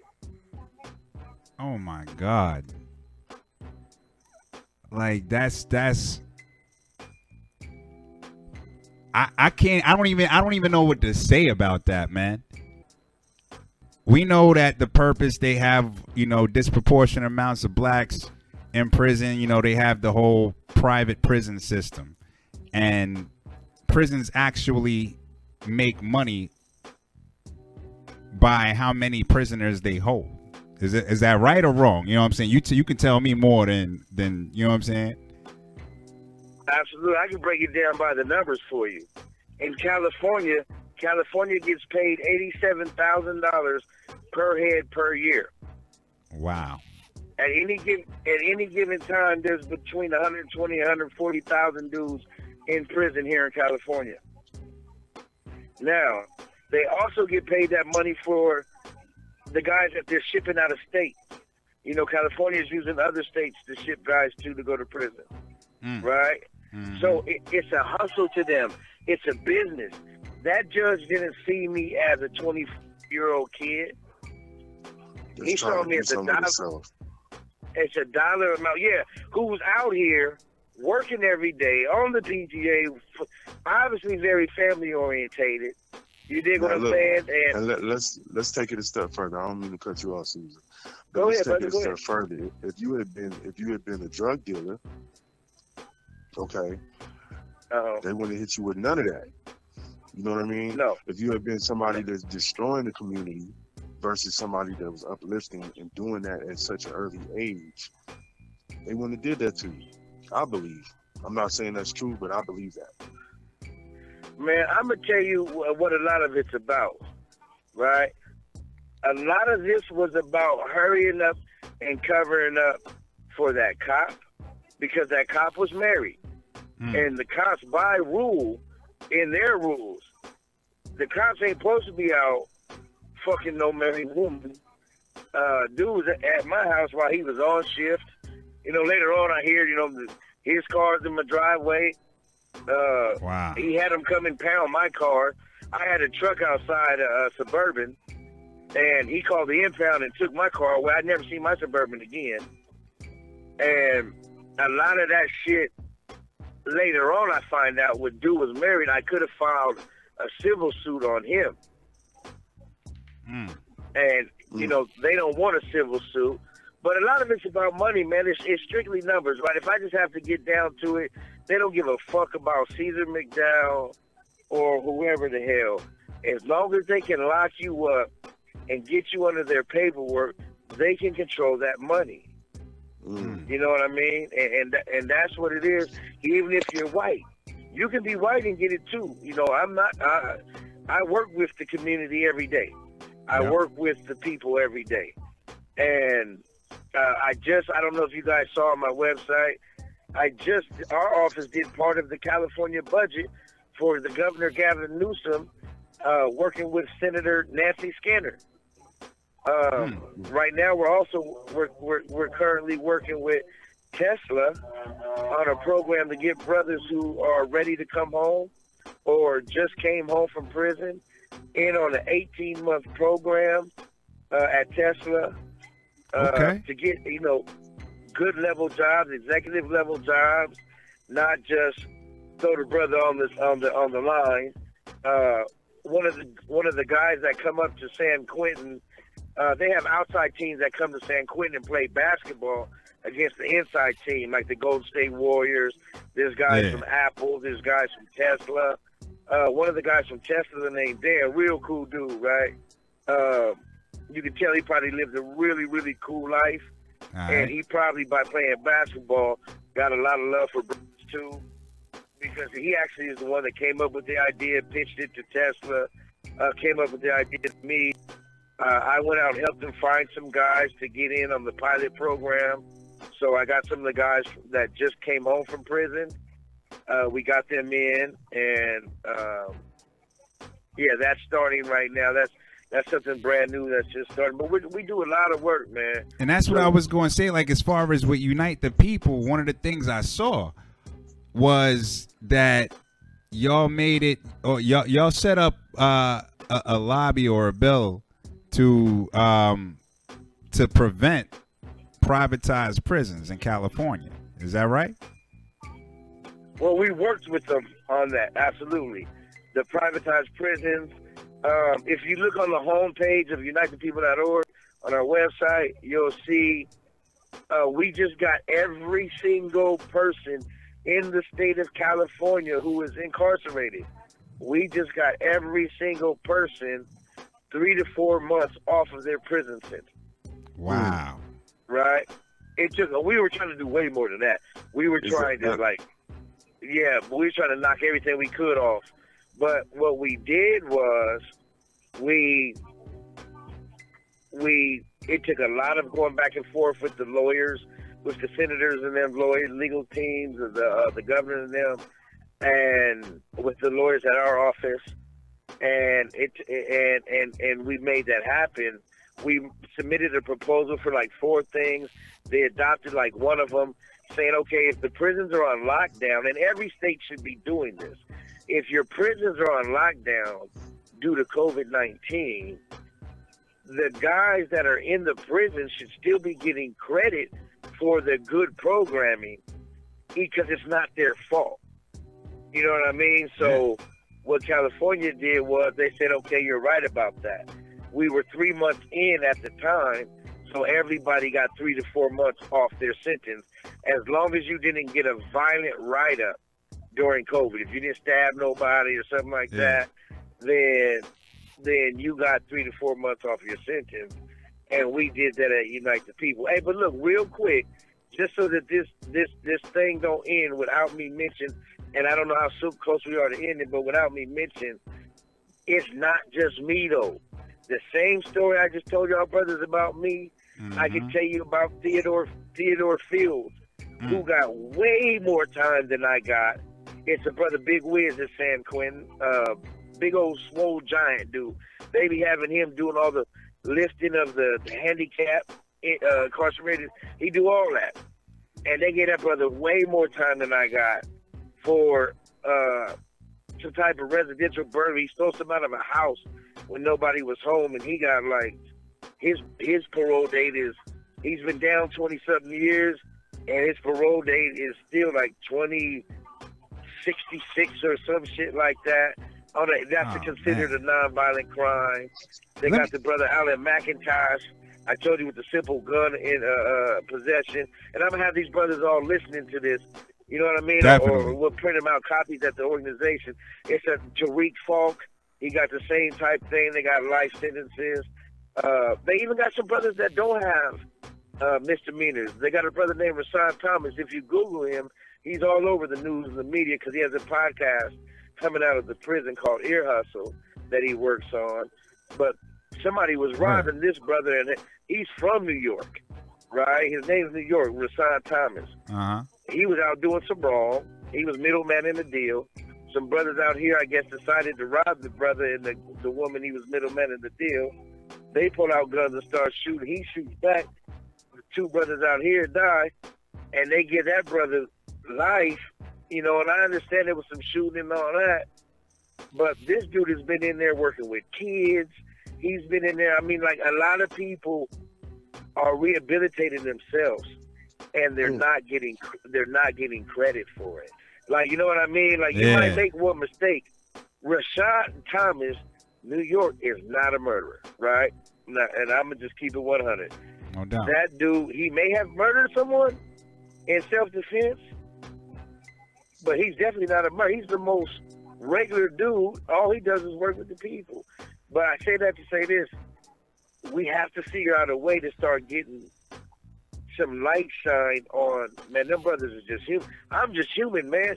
I just made it doesn't even here. sound like it should be. It can be legal. Like, how is that legal? You know what I'm saying? Like, well, you know what I mean? Like, how do they?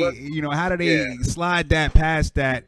Pass and put it in the courts to where it becomes legal? Because, like, constitutionally, that's illegal. Well, see, and I know it don't always work for us, and I'm speaking on, but I'm just saying on the real, like, yeah. Well, see, California, first they had that no self-defense law, where if you kill them, you kill them. I don't care if he's trying to kill you.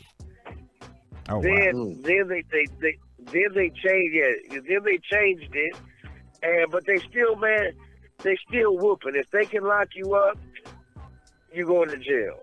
Period. Hey, let me ask you this. I'm on the UnitethePeople.org right now. Yes, sir. What is? I'm the handsome bald head guy. I'm the CEO. The bald head guy. Yeah. I kind of peeped that. The voice fit the image. And so what's the in the gang and gun enhancements? What is that about? I'm glad you asked that. That right now, we're about to launch that. We're about a week away from launching that campaign to end the gang and gun enhancement laws here in California. Now, we have quite a few people working with us on it. I've been talking with Tiffany Haddish every day on it. Tiffany Haddish is the most down-to-earth A-list celebrity that I possibly know. I mean, I can call Tiffany right now. She's going to answer, "What's up, big head?" And she's going into clowning, and she's cool as hell. Tom Sizemore, the actor from Platoon and Heat, Casino and all that, he's working with us. Tory Lanez has been working with us now for going on about 2 years.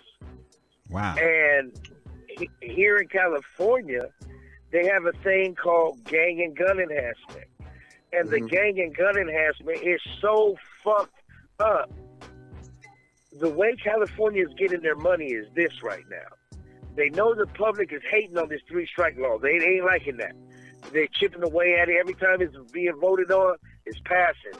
But nobody's ever said just get rid of it altogether. They're taking pieces, right? No doubt. So what California did, they implemented the thing that Joe Biden,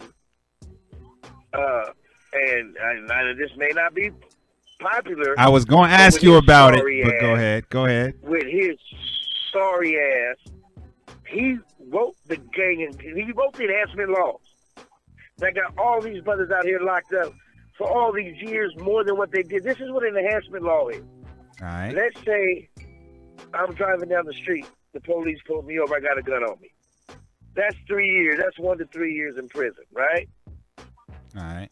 But now they can say, well, if you've ever been in trouble in your past, little black boy or little Mexican boy, if you've ever been in trouble in your past, we now can add on 5, 10, 15, 20, 25, or life to your sentence plus that 1 to 3 years. So you're going to get that 1 to 3 years for carrying that gun. And you're also going to get that 5, 10, 15, 20, 25, or life as extras because we fucking can. Right? So 80% of California's prison population right now has some form of fucking enhancement.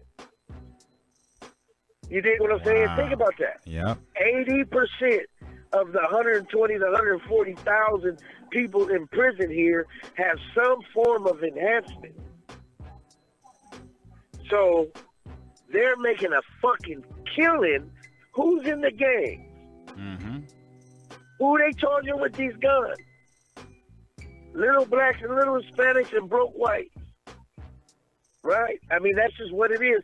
I can say it more politically correct, I'm sure. And I'm sure later people are going to tell me well, you could have said, but I'm just going to say it how it is. That's how I know how to do it. The little black boys and Mexicans and the broke white folks. We can all get it. And they give it to us. But they're doing it so cold. If you Google Los Angeles County Police under investigation for wrongfully giving guys gang enhancements or even the gun enhancements, what they do is this. I'm in court right now. Let's say you're in court, Bless. You're in court because you got caught driving drunk. You finna get a year in the county or whatever. They're going to go on your Facebook page, and they're going to look at every one of your Facebook pictures. And if anybody is in a gang in your Facebook pictures, or they have a red hat, or a blue hat, or a jersey, a football or a basketball, whatever it may be, if they got it on, the DA is going to bring that picture to court and say, Bless, we're going to give you 1 to 3 years for that drunk driving, but we're also going to add on either 5, 10, 15, 20, 25, or life. We're going to give you life, Bless, because you got a fucking picture on Facebook with a dude with red or blue on. You're associated with a gang. You're a fucking gang member now, Bless. Man. Because of that, now, come on, man. How fucked up is that? You know what I mean? This is crazy, dog. This is crazy. And it sounds like I'm making some shit up, right? I mean, like, it don't even make sense. But go ahead. I got all the facts. I got all the facts to back this shit up. If anybody questions anything that I said, I have the clients right now that have already sent their stories in to us, and we're going to be sharing those stories during the campaign. We got one lady named Jacqueline. Well, I don't know if I can say her name. Well, she don't care. But there's a lady named Jacqueline, because she's an older sister. She ain't no joke. All right. She's named Jacqueline. She got a son. It's all public information, named Chanel Billups. They did him so cold. The gang police, not the gang police as police and gangs. You know, California police have their own gangs. Yeah. Like, there's literally, I can tell you every name of every gang, from the Jump Out Boys to the Cowboys to whatever. Those are the police's gangs inside the police department. They jump out, one of the Jump Out Boys, who has shot 4 people, 4 unarmed blacks, in the last 7 months, pulls up on this lady's son, shoots him 4 times in his back. God. He don't have no weapon. Plants a weapon on this boy, right? And then sends him to jail and gives him a fucking gun enhancement. They just do us how they want to do us. Yo, man. And you know what? And it's out there. It's all out there, and we hear it, but people don't really jump to arms and stuff like that unless it's videotaped us being killed. But when you say that stuff like this happens, and this is not even, oh, you got murdered on tape. This is daily. This is all the time, but watch this, though. What people aren't understanding, and that's one of the reasons why I continue and we continue to try to grow Unite the People in the legal team in the office, is time, man. Enough is a fucking enough. I mean, we have, and I got to say this because I'm going to make everybody listen to this, and please don't cut it out in editing, because these people bust their ass. Our office is a small fucking nonprofit, man. We're not huge. We have 3 or 4 of Mitch's daughters have to come work there because the pay ain't huge. They're barely making, some people getting $500-something every 2 weeks. You know what I mean? But since the daughters live, okay, this cool. They ain't tripping. They trying to help the cause. No doubt. But we got a lawyer named Muhammad Ali, Arab cat. If you ever Google his name, it's spelled with a Y, A-L-Y. He was chosen in 2017 as one of the top 100 most influential lawyers. The brother's an advocate for the homeless and everybody else. Hey, before you go into we about to go into everybody right after this. I gotta play one song real quick just to get that going. But we gonna get into, because I definitely want to talk about your team, and because you got some real heavy hitters on your squad. You know what I mean? Absolutely. And we definitely got to talk about these people and how you came across them and why they do what they're doing. You know what I'm saying? So, hey, we going to be right back. I got Caesar McDowell. You know what I'm saying? Caesar McDowell is doing his thing, man, with Unite the People. Make sure you go to UnitethePeople.org. We're going to be right back, y'all. It's Hip Hop Zone Radio. You know what I'm saying? We'll be right back. Keep it locked.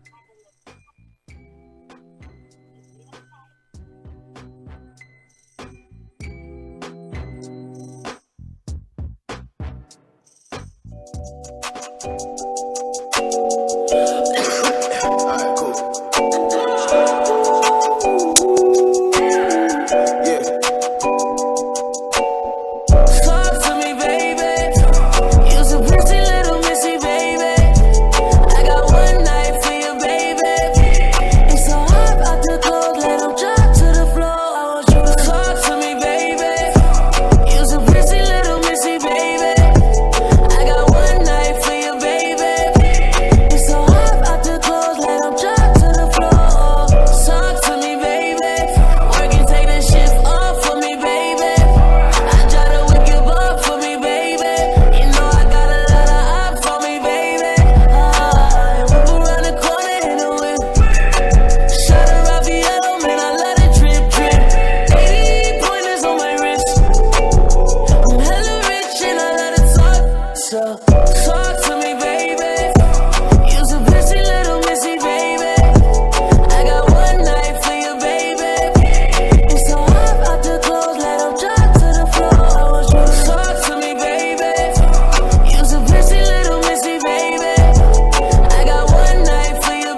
Yo, Hip Hop Zone Radio. This is your man, Bless the Party Sparker.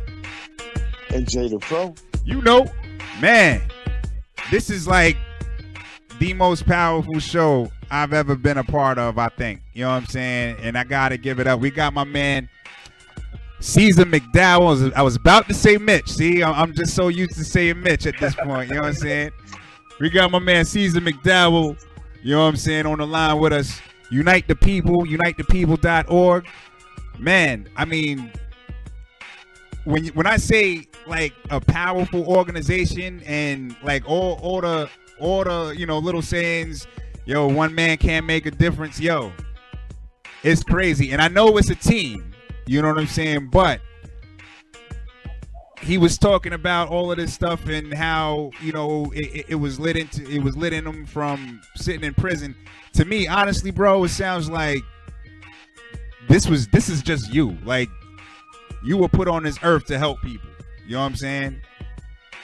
And to work with the community, dog. Because that don't just come from seeing. Like, you know how many like crazy things I seen on TV that made me like, yo, we need to do this and we need to do that. And then it's like, damn, I don't know what to do. And then sit back and nothing gets done. But to say you put together an organization that, I mean, just one aspect knocked 3 to 4 months off of every person in California's prison system, like knock time off of their sentence, like, that's ridiculous. You know what I'm saying? So, right. Hey, we appreciate you, man, and we thank you, man. That's all I can say is thank you. I ain't even in Cali, you feel me? But I mean, this is just something that needs to be, you know, attention needs to be brought to this. You know what I mean? To this whole, because like I said, it don't even sound real. That I mean, just from us being East Coast cats, right? I'm gonna tell you, just from my point of view, we always looked at 3 strikes as a system of, you know, serious felon. You know what I mean? Like something serious, not you know, cursing at your wife who fucked up. You know what I'm saying? Or going in the house with nobody in there and taking stuff out the house, and you end up doing 3 consecutive life sentences for something like that. You know what I'm saying? Like, it's just hard to grasp what's going on out here. You know what I mean? But real quick, before we get into all of that, I wanted to, I know, you know what I'm saying? Because I wanted to highlight the organization, because the organization does a lot. So you have a legal team and just a team, period, that, you know, they're pretty prominent. You know what I'm saying? Now, if you don't mind, you know what I'm saying, tell us a little bit about your team and who you're working with, man. Well, yeah, like I was saying, we got our supervising lawyer for the legal department is a guy named Muhammad Ali. All right. And he's an advocate lawyer.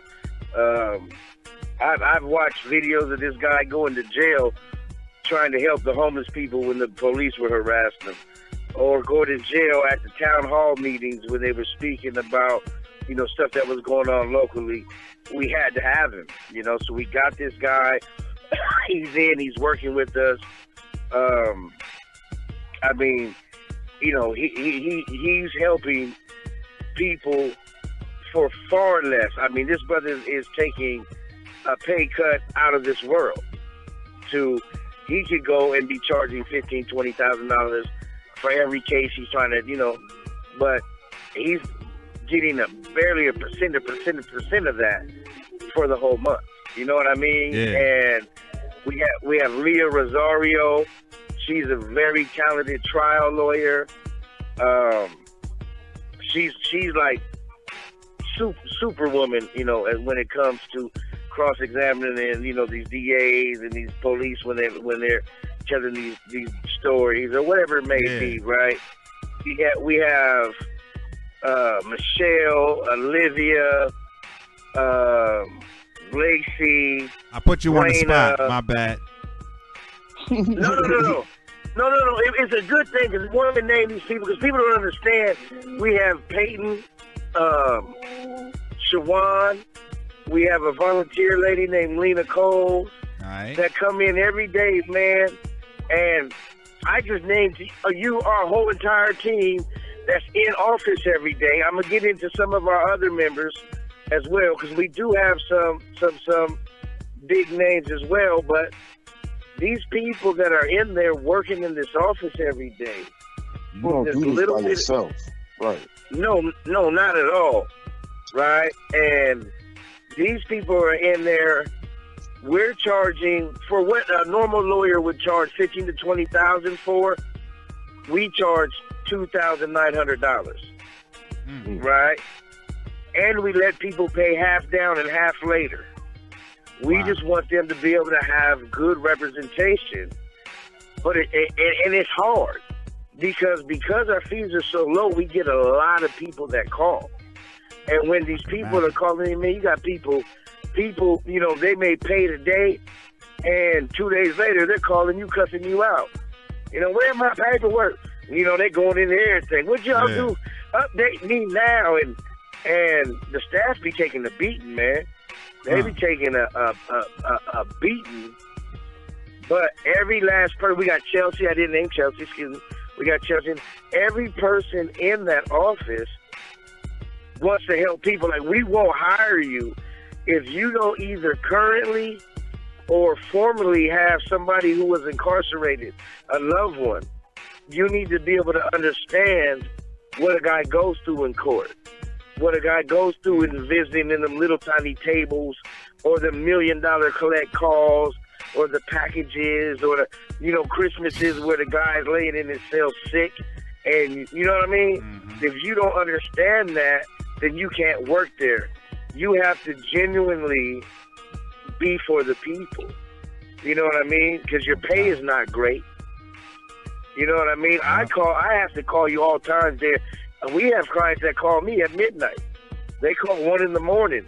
I'm sorry for calling so late, but I want to know this or I want to know that. And, you know, you just help the people, man. So we have those people in office. My brother Mitch, who while I was in prison held it down. You know, it was a lot to hold down while he also, Mitch shoots films for a living.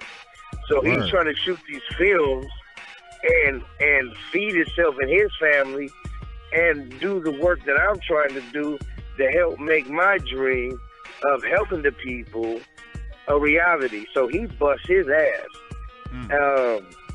you know, to help make this happen, man. But we also got, since we got up and rolling, we've been working with a lot of senators. We have one lady who volunteers with us who is running for council of Compton. Matter of fact, it was her son that was shot with the gun planted on him with the police, a lady named Jacqueline. We have a lot of people that are coming in. We have the chief of staff for Senator Nancy Skinner, who used to work with the Department of Justice. He used to work with the governor's office. I mean, this guy has done everything. I've missed a million things because I'm not from the website. But this guy named Marvin Dion, he's worked with every head of state you could possibly think of, and he's on our advisory board. Tory Lanez, the entertainer, is on our advisory board. I don't want to go into his thing, but I can tell you this. 100%, I don't think the brother did that, but that's not for me to discuss, I guess. Okay. But the brother is super cool, real calm demeanor. I've yet to see the brother get upset, and he's been working with us for a while with situations where, you know, he should have been upset.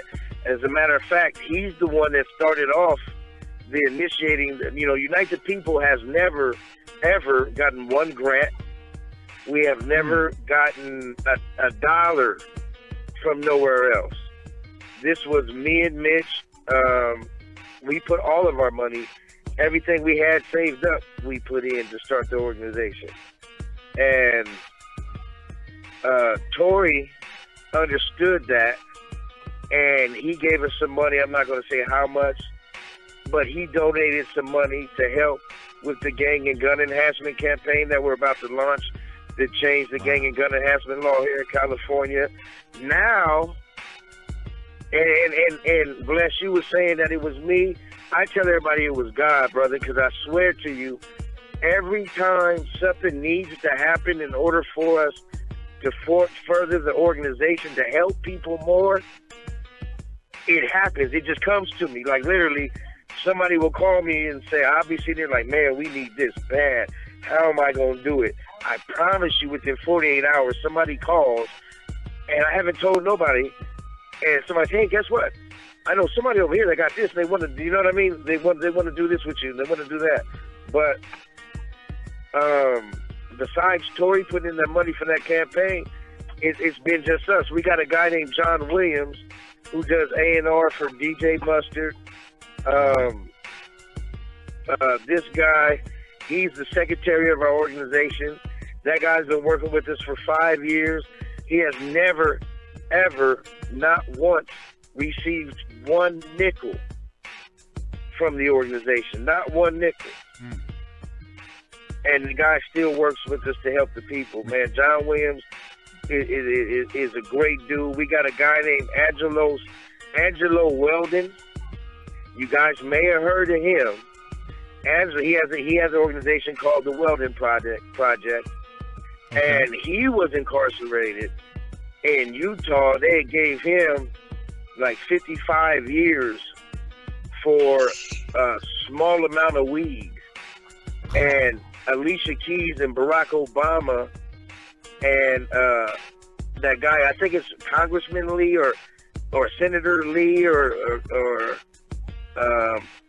Congressman something. He's a real liberal that is normally against us. Him, Obama, and Alicia Keys got this guy. They pushed a big campaign, Change.org and all that, got this guy out of prison. Now he works to get other people out of prison. He just helped get Loon out of prison. As a matter of fact, we're working on getting a guy named Speedy, Tremel Williams. He got the gun enhancement here in California for something they shouldn't have gave him the gun enhancement. And this dude is well connected in all communities, even New York, I think. I don't know for sure, but I know the East Coast. He's always out there working with people out here. He's the one that introduced us to a lot of the celebrities. Ray J, all these guys that, talking about working with us. And it's crazy because a lot of these cats you don't even hear. You know what I'm saying? Like, I've never heard Tory Lanez mention, you know what I'm saying? Like, the stuff that he's doing. Right. You feel me? And he's never talked about it. And that's a good thing, though. That's exactly. a good thing. When the brother's being talked about through other people about the good things that he's doing, word up, versus the negative things is a real big up. That's a real big up. Yeah. No doubt. Right, you've never heard the dude talk about it, but I don't know if they put the picture up on the website, but there's pictures of me, Mitch, and Tory Lanez at his house after a late night meeting. If you look, Tory Lanez don't even have shoes on. He got on socks. Because we're literally at his house late at night discussing, Unite the People's work in the community, right? No doubt. Hey, I got to ask you real quick, though, man. Because we just had a real big election, and you brought up Biden. You know what I'm saying? Let me say this real fast. Go ahead. One last person. I don't want to leave out Ty Dolla $ign. Ty Dolla $ign is working with us as well. He has a brother who got those same enhancements, and we're working to get him out too. But go ahead about the election. Yeah, no, and now that's big right there, man. It's bugged out to know, like, yo, you know what I mean? And this is what I try to tell people all the time, like, a lot of these rappers that you know what I mean, that you look at as, whatever, you know what I mean? You don't know the work that they're doing. You don't know the things that they're doing outside of the entertainment.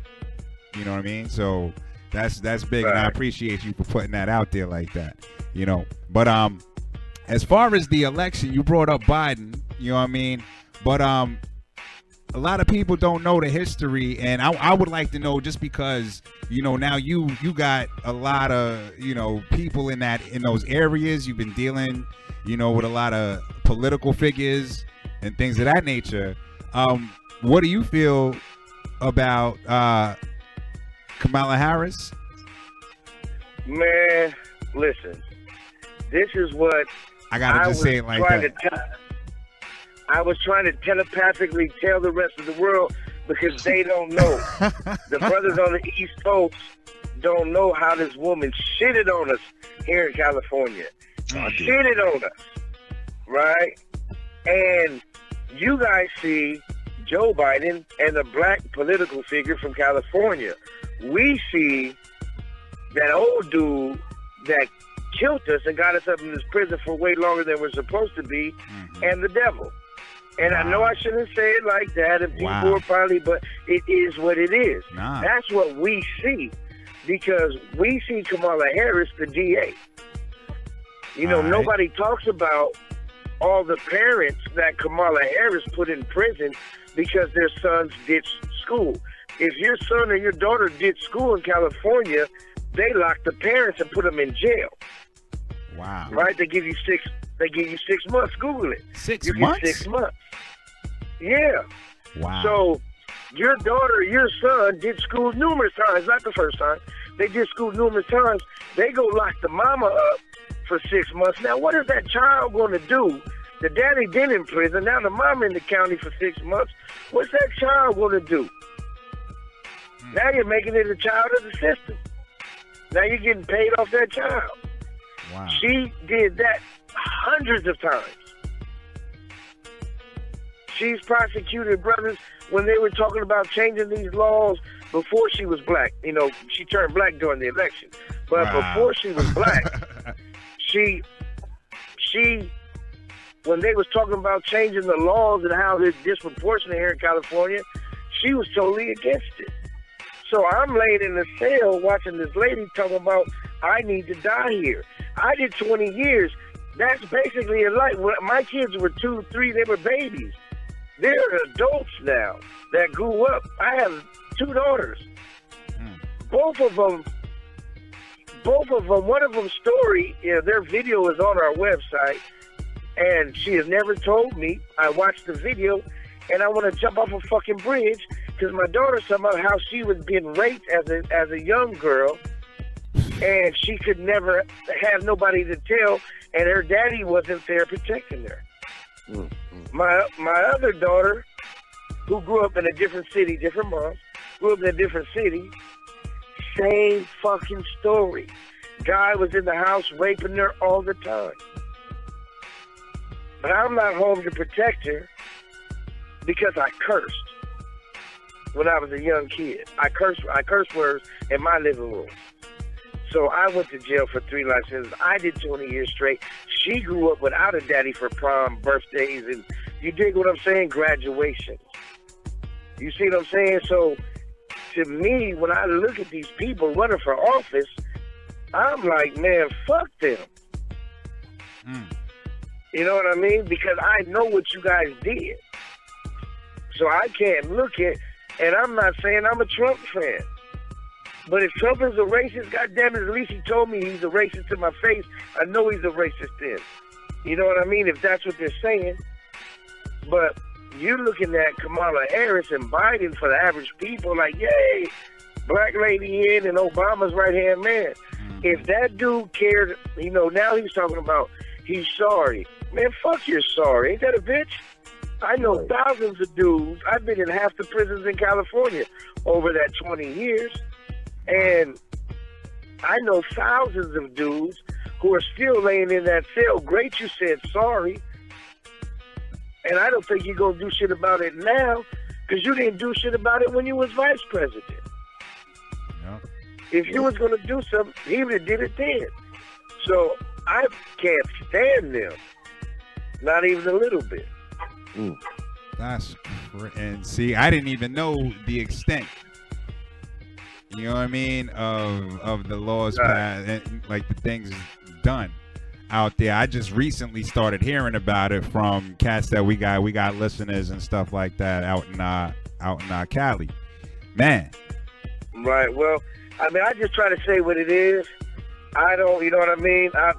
One thing, man, let me say this, and I'm going to say this so that everybody that's listening and you know, the people that's around me, I'm sitting in this parking lot, and the people that's around me, you know, they've been listening too. But black people, for the most part, for the majority, we don't push a line on our politicians like everybody else does. So we don't get nothing from our politicians. Because we don't expect nothing. But we don't expect shit, never. Ever. And I can go back into, and I'm not one of those dudes, but I think it's the slave mentality. We don't think we're good. We take it on the chin like a motherfucker. We take it on the chin. Right? Whatever it may be. And we thug our way through because our mamas are strong. Daddies are strong if we have them. I happen to have them. But a lot of brothers didn't. But like you said, we shouldn't have to always be strong, though. We should always have to be strong. This should be a system set up so we don't have to be strong. Right. Why can't we be equal? Right now, black folks are born into being Democrats. Mm-hmm. Yeah. We don't have a choice. They don't even represent us. They don't even represent us. Right. We don't have a choice. If you look at any other race, whites, Hispanics, Asians, they're not born into a political party. They make the choice. There's whites that are Democrats, whites that are Republicans. Yep. Black people, if you're not a Democrat, what the fuck is wrong with you? Right? Yep. And I'm not saying that I'm a Republican. I've always called myself a Democrat. I was black and born into it too. But at the same note, at some point, we're gonna have to stop with the slave mentality of thinking that because the white man said it, it's true. Right? I'm gonna tell you. I'm gonna say this real quick. The first supervising lawyer we had was a really close friend of mine for 30 years. His name Tom Leversky, white guy. We used to have Tom come tell the same brothers and sisters that I'm talking to about trying to charge you low fees, give you quality help for your loved ones. I would tell them that, and they'd be like, I don't know. I sure can't, I can't trust it. Then I would say, well, hold on one second, man.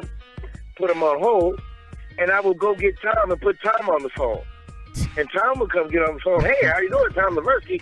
And they're like, oh, y'all gonna do that for me? Widow old me?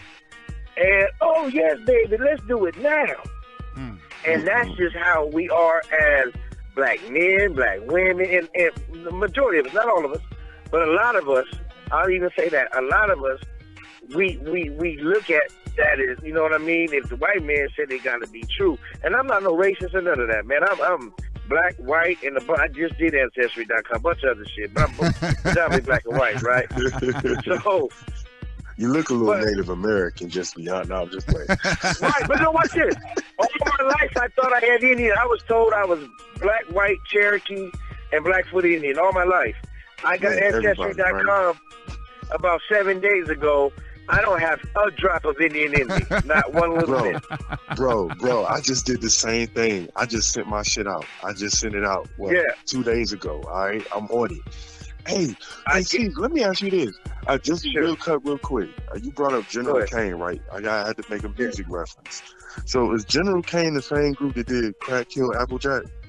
That's my daddy. Crack, Holy Kill, shit. Applejack. Jumped in and he never jumped back. He's just too blind to see that. Jeff lives in the Rock House. Yeah. I was right there when they recorded that. Okay, all right. I saw the album cover. I was like, "Oh, okay, that's what he's talking about." Got you. All right. We're on the same page there. I had to cut to a little sidebar. Hey, nah. I'm glad you did, cause I still got the YouTube up, bro. I was gonna get that in. Play it. But nah, man, I wanted to ask you, cause we gotta, I wish we had more time, man. We're gonna go a little bit longer, but I know you out there in the parking lot talking to us right now. But man, I gotta ask you, with all the stuff that you're doing, you know what I mean? Well, what would you say, or what would you say to somebody that would love to do something in their community, like such as, you know, like what you're doing? You know what I mean? But they don't know how to start. They don't have the resources. They don't, you know what I mean? What could you tell them to be, you know, to get them going? I would tell them that if there was a brother in a cell in San Quentin on the 5th tier, right under death row where they're killing people, if he can take a cell phone and make it happen, so could they. Right? But I will also say this. LegalZoom does everything for $400. You can get all the way everything done. That's how I did. I called LegalZoom, filled out my articles of incorporation, went through them, went through Fiverr, the freelance app, to have them help me build my WordPress website for $40, $50, whatever it was. And then I created a Facebook page and put it up and started. I would go hustle, make some money. We're going to leave it at that. And I would anybody that knows me is going, Caesar, no. Oh, God, shut up. But I would go, and whatever the fee was, the website was $400. I needed $400. I would go and I would find it, and I come back with it, and I would call him like, hey, the guy that built the first website lives in Pakistan on that freelance website. Wow. And I call him and like, hey, my brother, what's up? Hey, man, can you make the website to where it plays videos? Yes, brother. And we sit up there all night, man, all day. I used to work on. At first, our name was We the People Org, and we had to change it because there was in Oregon. There's another nonprofit whose website we were UnitethePeople.org.com. Their website was We the People Org. So a lot of people get confused. So we rebranded to Unite the People. But I used to sit there in my cell, man. I would wake up in the morning at 6, and I learned this from Puffy. I learned it. I mean, I watched all Puffy's motivations, Will Smith, Les Brown, all them. Word. But I watched the businessmen, the guy that had Alibaba. And I would watch their stories like, how did you do it? He was dead broke. He took 14 other people who were dead broke, moved in one apartment, slept on the floor, created this app, worked hard all day, all night. Now they're all multi-millionaires, right? Mm-hmm. And that was the work ethic I took. Like my pops used to always tell me that. My pops wasn't a big club guy.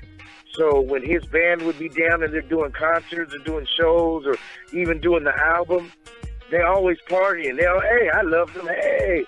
But my pops would be in the studio and he used to always tell me, come here, boy. You see why I run the show?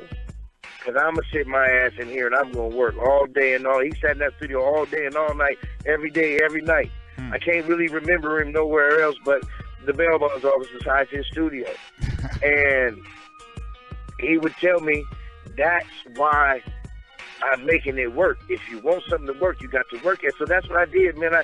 I would get up and go to breakfast at 5:30 in the morning. I would lift our homemade weights from 6:30 to 7:30. I would shower and go right back to my cell. And I would not come out of that cell. I stayed in there, in that cell, on that phone all day. I would get off the phone around 1:30 or 2 o'clock in the morning.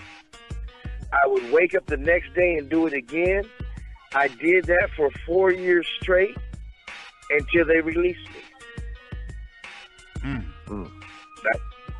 And that's what it did. But that is some praying to God, asking for help. Good Lord, she is beautiful.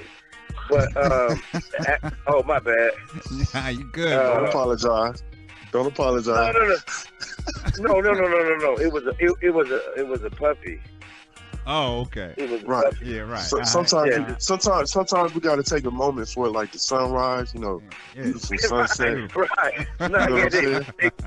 they just had these little puppies for sale. It was a little puppy, but so you know I'm dating, right? No, but yeah, man. That's what I would tell people, man. Pray and do it. That's what I do, though.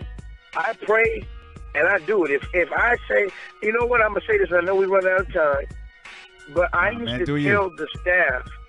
I used to tell the staff years ago in 2016 when we were first up and going. I used to tell the people, when I get out, before I come home, the organization is going to be big enough, our name is going to be big enough to where we're going to be dealing with, they're like, well, how are you going to be talking to the kids? Because I want to work in the communities. I want to show the kids you don't have to gangbang. Like, out here, gangbanging is basically our only way of having that Mercedes.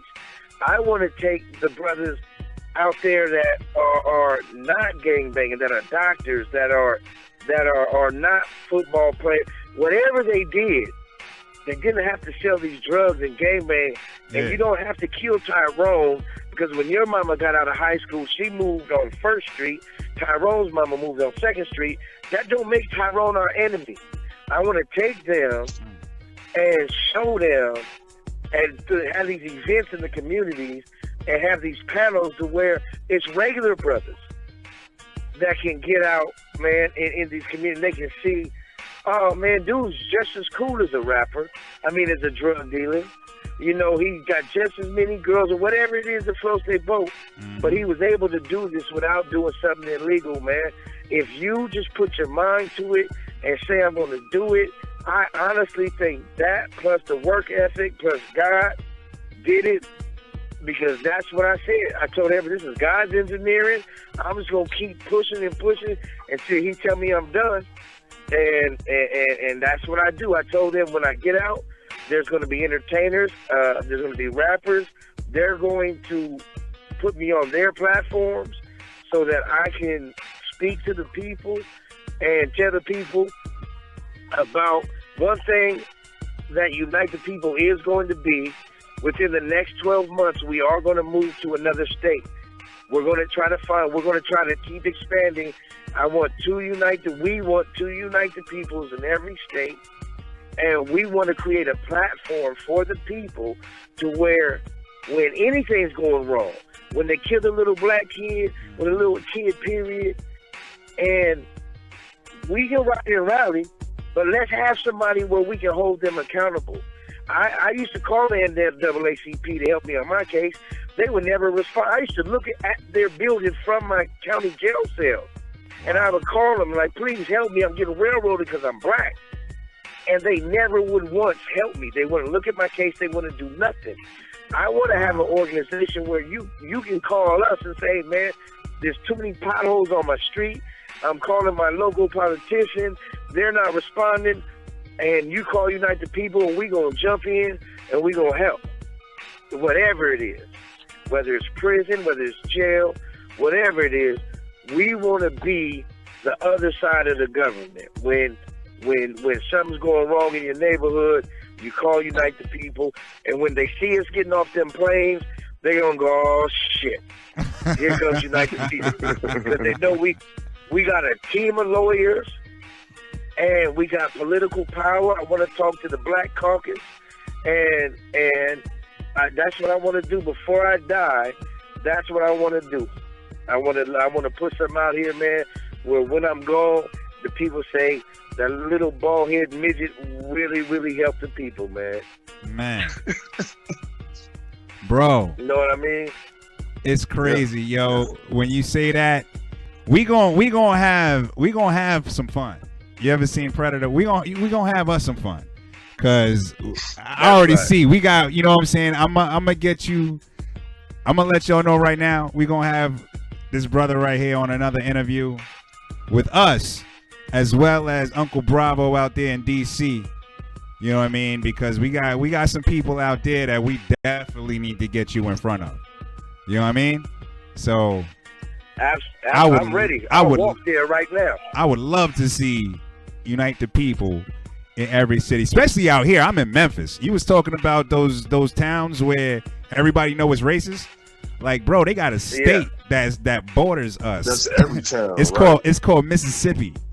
You know what I'm saying? Like, it's a whole state, bro. So yeah, I feel you, and that's something that's necessary.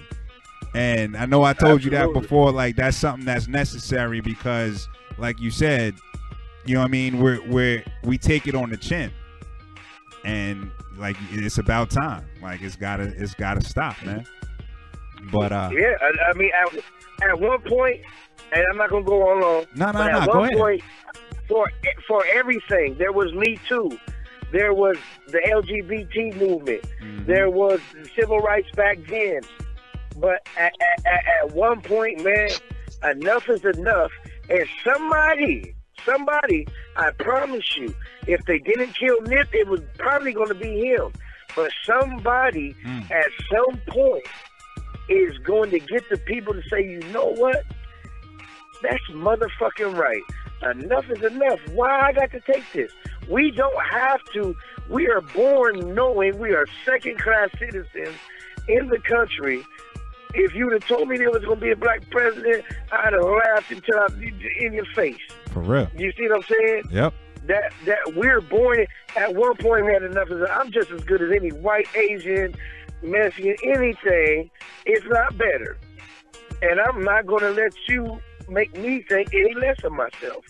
And somebody needs to tell that to the rest of the brothers or the rest of the people that are in that same situation. Man, this is crazy, man. I'm glad that you came and brought this to us, man. Like, yo, we needed those words, that story, like, and I know the story. You know what I'm saying? Like, I've heard the story before. I talked to Jay before the show, like, yo, man, I ain't even going to tell you. You know what I'm saying? I'm going to just let him say it because I want him to say it. You feel me? And it was like, that's one of the most powerful stories I've ever heard, man. You know what I mean? Right. So and this is happening all 50 states, in every city, everywhere. It's happening all the time. All the time. And we ain't got to take this shit. There's power in numbers. We're used to being broke. So as long as we're broke, we think, oh, we can't fight them. We can fight them with numbers. And because of the George Floyd movement, we even have more of, and I hate sounding racist, but now more white people are starting to see, like, son of a bitch, the ones that just choose to ignore it, that they're not racist, they're not anything, they just ignored it and kept it moving because their life is cool. Now even they're going, man, you know what? That is they're right, man. You dig? So now they're seeing into it. Somebody got to say enough is enough. And goddamn it, Mitch always tells me they're gonna kill you for this, bro. Well, fuck it. If it helps the people, let's do it. Bro. On the strength, man, like, yo, I got to say, I love what you doing, man. You know what I'm saying? Like, you've moved me, man, seriously, because, like, we need to hear this. You know what I mean? And everybody out there that's listening can do something. Y'all can do exactly what my man did, if not more, because you may be in a better position now. You know what I'm saying? Especially now. Especially now. All y'all that don't have jobs, y'all just got energy sitting at home not doing nothing. This is your chance to be a part of something bigger than you. Absolutely. And if the people want to join us, join the organization, all they have to do is go to our website. There's a volunteer button. You can hit the volunteer button, or you can call me directly at the office at the 800 number on our website. Can I say our 800 number? Yeah. There. Our 800 number is 888-245-9393. You can call there. My exact extension is 101, straight to my desk. You want to get involved, you want to help out in any way. A lot of people don't have time. They're too busy. You want to donate? Great. If you want to donate, that number one more time. It's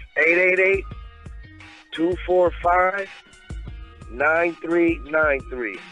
That's 888-245-9393. No doubt. Right, and reach out, man. And I want to tell y'all, brothers, Mitch just came and got in the car with me. He's here now, but I wanted to tell y'all, brothers, thank you, man. I definitely, I appreciate y'all. We appreciate y'all for even doing these radio shows and letting us get into other people's homes, into their ears, cars, phones, that, you know, we may not have been able to get into otherwise. So, you know, we would like to say thank you to y'all, brothers, too. Hey, man. Oh, man. Thank you, dog. And I told you, this ain't gonna be the last interview, bro. You know what I'm saying? We got to get this out. You know what I mean? So plan on many more. Plan on some stuff that we got planned for you. You know what I mean? Because I got to get this message out. And like I said, man, I'm not normally speechless, man. You know what I mean? I talk a lot of shit. This is what I do. You know what I mean? And this whole joint is just be like, yo, go ahead. No, go ahead, bro. No, go ahead, talk. You know what I'm saying? Because I can't even add to what you're saying. Like, everything that you're saying is so deep and so poignant and just so, like, just on point. You know what I mean? Like, if this doesn't move you, man, I don't know what does. You know what I mean? So make sure you check out UnitethePeople.org. And how can someone help if they not in California? The same way I just said, man. We're looking to come into like I said, we're looking to expand into every state. But if you want to help the organization grow, they want to donate, they can go on our website, hit the donate button. If that's not it, and they want to try to volunteer some time or something like that, whatever it may be, man, call me directly at that 800 number, that 888-245-9393. Hit my extension 101. You'll either catch me or Mitch. And what about? And you know, it's social media too. You got to get a social media out too. Yeah, we're like what they do. We're on our Instagram, Unite the People USA, the Facebook, Unite the People USA. All right. Mitch had an idea. Hey, but here's Mitch real fast. He had an idea. I just got in the car, guys. You guys ready to start over? Go ahead, Mitch.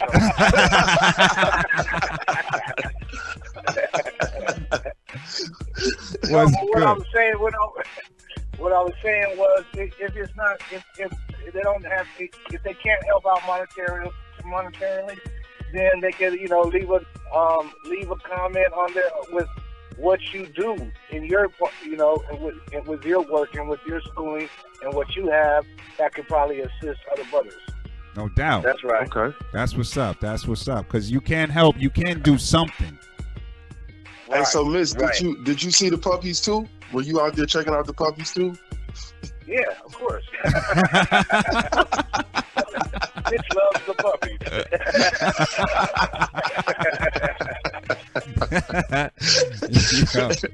No doubt. Hey, man, again, I appreciate y'all so much, man. You just have no idea, man. I've been waiting to get y'all on ever since, you know what I'm saying, we was talking a while ago.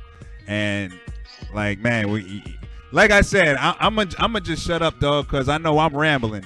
But we gonna get a lot of stuff going. You know what I'm saying? So y'all look forward to checking out UnitethePeople.org. Go to UnitethePeople.org. We're gonna have them up. You already got the you know what I'm saying? If you go to acrossthefader.net and acrossthefader.org, you'll see the article up on UnitethePeople.org. So definitely, man, check it out. Go to the site, donate, volunteer, do something. Brother, he gave you his extension. He gave you his direct extension. Okay, direct extension. You know what I'm saying? And like I said, these cats. You can do anything. You know what I mean? You can do something. Yo, Mitch, you there? Yeah, we're here. Okay. Hey, Bless over here sounding like Kevin Garnett. Anything's possible. Anything's possible. You know what I'm saying? You got me hyped right now, son. You got me hyped, like, yo. If you need sweaters, we can send them out to the homeless people. Hey. No matter what you do. Hey, speaking of that real fast, we're going to be in Compton, California on the 19th of December, passing out blankets, jackets, socks, I think it was, and toys to the homeless and to the veterans. And if people want, they can go on our website on UnitethePeople.org. Our address is right there. If they want to send some of those items, we're going to be out there working in the community, passing those things out. It just don't stop, man. It don't stop, huh? Hey, would they be able to send it? Because we got worldwide fans. So would they be able to send it and mail some clothes, whatever they need to do? They can mail some clothes, socks, beanies, jackets, even sleeping bags, whatever it may be. Whatever a person can afford to send, they can send it. Our address is 555 East, just the letter E, Ocean Boulevard, Suite 205, and that's Long Beach, California, 90802. Should I say it again? You can say, you can say it again. I'm gonna edit it in, and we're gonna put it up and everything. So, but go ahead, say it again. Okay. We're gonna make sure they get that. Okay. Yeah, that's the mailing address. Definitely. Is 555 East Ocean Boulevard, Suite 205, Long Beach, California, 90802. Definitely, man. And we have to ask it. You know what I mean? It's the last question. But top 5 MCs. Top 5. Top 5 MCs? Dead or alive. If you don't stop playing, Wait, Mitch, let Mitch go first. Top 5 MCs? Top 5 MCs. He set you up, Mitch. Mitch, he set you up. You see that? Yeah, I'm ready. I'm fresh out the dentist, but I'm ready for this. All right. And you straight out the dentist. All right, Ice Cube. Okay. Old Ice Cube. Okay. Old Ice Cube. Okay, What number is he? Yeah, Death Certificate Ice Cube, definitely. DJ Quick. Word. Okay. Yeah, man, you got to just delve into it. The first 2 albums. No doubt. Of course, Tupac. No doubt. I seen him in the studio. I was in the studio with him once. I've never seen nobody go that fast with writing songs. 5. Shit. Okay, That's 3. Right? That's 3. Okay. All right. Then I have to give it up to of all time. Of all time. I don't want to say Biggie because that's so cliche-ish, but yeah, Biggie too. All right, so that's 4. He said, yeah, Biggie too. And wait, I'm tripping. T.I. He said T.I. Okay. All right, so hold on, but now that's his 5. All right. He said that's his 5. Now let me give you my 5. Right? No doubt. Oh, wait, I got one more. I got 6. Smack Reed. Look him up online. Smack Reed. Oh, he got an honorable mention. Mitch is going hard right now. Oh, no. Hey, the first honorable mention that I have to give, or the first MC, the top on my whole world. All right. Tory Lanez. I love Tory Lanez, right? That's my dude. No doubt. Great guy. And he's hard as fuck. Smack Reed, that's smack like the hand smack and then space R-E-E, right? Okay. That dude right there, if you watch him, that's my baby brother. Word, okay. And he's one of the hardest MCs that you've never heard of. Everybody that goes and looks him up comes back and goes, God damn, he needs to be out. He's one of the hardest I ever heard. And he just makes his shit and puts it on YouTube sometimes. But anyway, we're gonna have to get with him. Right. My top 5 that you guys all know is number 1 is Jay-Z. Okay. Hands down, can't nobody go in the studio and do what Jay-Z does. Nobody. I'm tripping, DMX. Not one other artist, right? My man in the background, I'm tripping, DMX. Yeah. Yeah. Number one, I'm gonna say Jay-Z. Got you. Right? Because lyrically, what he say, we would still be saying bitch without him, or calling women bitches without whatever, right? All right. Dude is hard as hell. Right? Then you gotta go. I would go liking MCs. I would say Tupac. Lyrically, MCs. I would have to say Rakim. Right? Okay. Then his top 5 is kind of hard. It's not better than mine. Yeah, so we say Jay-Z, Rakim. Lyrically, you got to put Eminem in. If you don't, you're just a racist. Talk to Jay on that joint. Well, I'm a racist then, huh? I know. But I'm just saying, though, come on, man. Didn't nobody have metaphors like that dude? We got the argument all the time. Hold on now. They kept us out of music for how long? I'm keeping him out of our top 5. All right. So then KRS-One will murder him. Then I'm gonna say he's nuts. But then I'm gonna say Biggie, because the storytelling that Biggie told, you actually saw the story while he was rapping, right? Nas is about the same, but I can't put Nas in my top 5. He's only got one left. All right. No, you don't rap. Listen, we're on the radio. Okay, so my top 5. my number 5. Who's the number 5? Man, I would have to say. Shit, man, you got. There's a lot in that top 5, man. But it's hard, my man. Sweating right now. You can't forget about LL, man. He go dumb. Oh, thank you. Okay, that's a mean top 5 right there, bro. Hey, C's, I ain't letting you off that easy. You know that, right? What's up? Let's go. What's up? Hey, who won the battle, Nas or Jay-Z? Nas won the battle, but Jay-Z won the war because he signed him.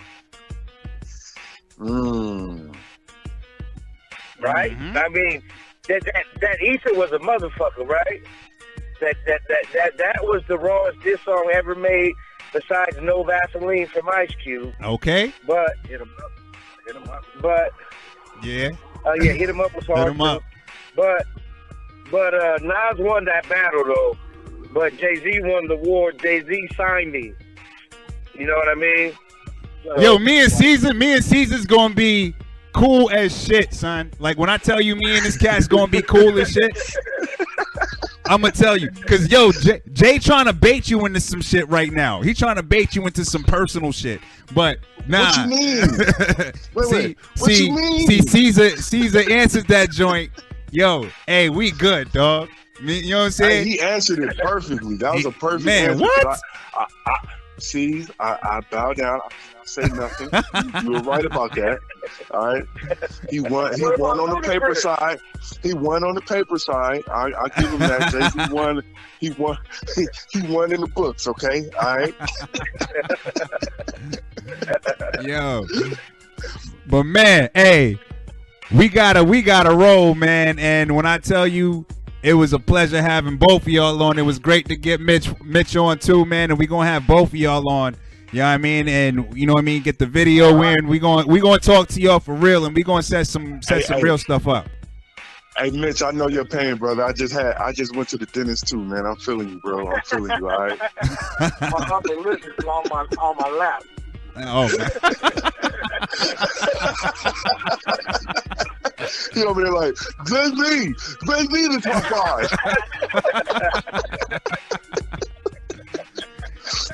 That's right. Yo.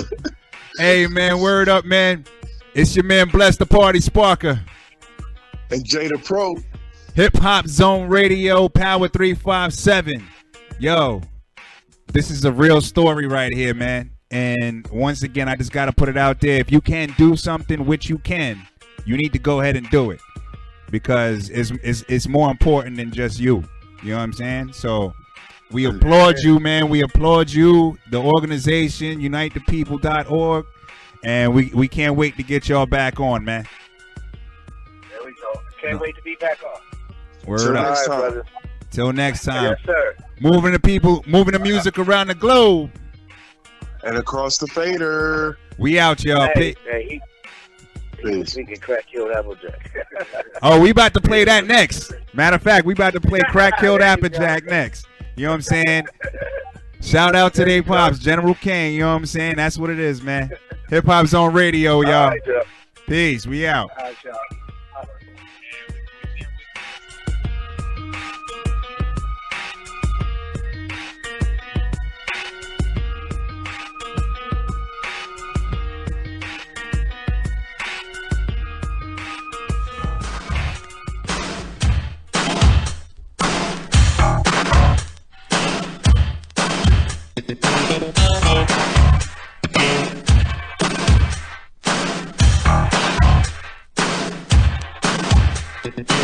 Voted #1 All-American from Charliewood High, Nathan Applejack Lewis!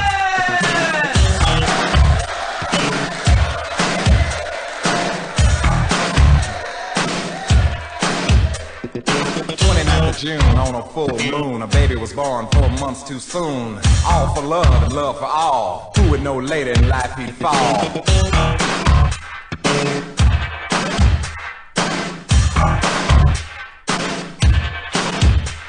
This boy was raised with a steady hand. His daddy was a hard-working man. His mama gave him all her love, cause God gave it to her from above. Crack, killed Applejack. He jumped in and he couldn't jump back. He was just too blind to see that death lives in the rock house. Crack.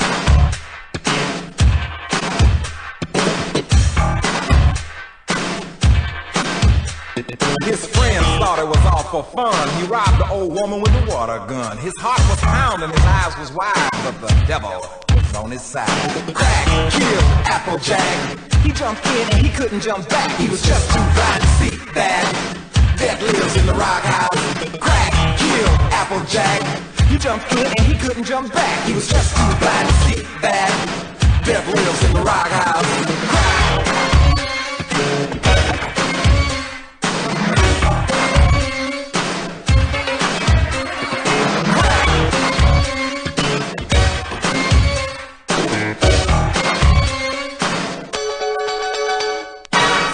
Say he should have died that day, but he didn't. He got away. He was living the life out the silver spoon. He was riding like a cowboy gone to the moon, but the pipe had him. Life's no fun. Now he's just his mama's son on a dead-end street, and he don't really know. His only family's the rocks and the blow. Crack, killed Applejack.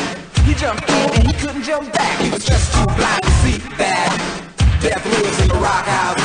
Crack, killed Applejack. He jumped in and he couldn't jump back. He was just too blind to see that death lives in the rock house.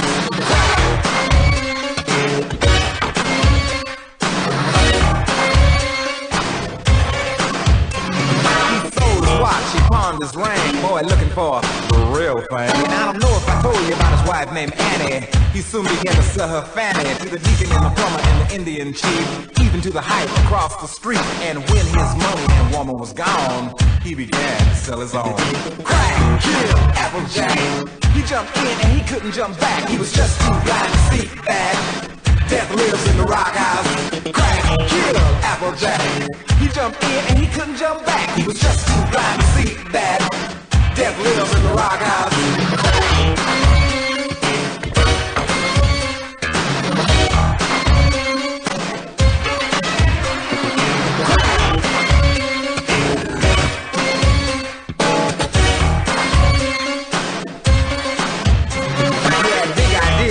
Big old dreams. By far this was his worst scheme. He became a preacher, spreading the word, telling folks what they had already heard about life in general. A matter of fact, a little bit of this and a little bit of that, but nothing mattered, nothing at all, but a glass pipe and a little white ball. Crack, killed Applejack. He jumped in and he couldn't jump back. He was just too blind to see that death lives in the rock house. Crack.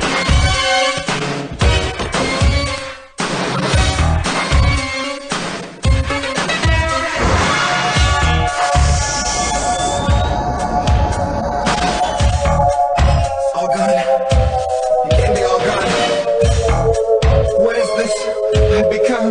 I'm Applejack. Look, I need to go home. Whistle, twassle, twistle, twang. This boy was never going home. It was a sad sight, I must confess. He died on the freeway in a mini dress. His mama told him which way to go. He had to smoke something, the Lord didn't go. And what I thought was really odd, he died screaming, oh my God. Crack, killed Applejack. He jumped in and he couldn't jump back. He was just too blind to see that death lives in the rock house. Crack, killed Applejack. He jumped in and he couldn't jump back. He was just too blind to see that death lives in the rock house. Crack, killed Applejack. He jumped in and he couldn't jump back. He was just too blind to see that death lives in the rock house. Crack, killed Applejack. He jumped in and he couldn't jump back. He was just too blind to see that, death lives in the rock house. Crack. Death lives in the rock house. Death lives in the rock house. Crack. Death lives in the rock house. And there ain't no coming back, y'all. Death lives in the rock house. Crack. Death lives in the rock house. Death lives in the rock house. Crack, Death lives in the rock house. And there ain't no coming back, y'all. Death lives in the rock house.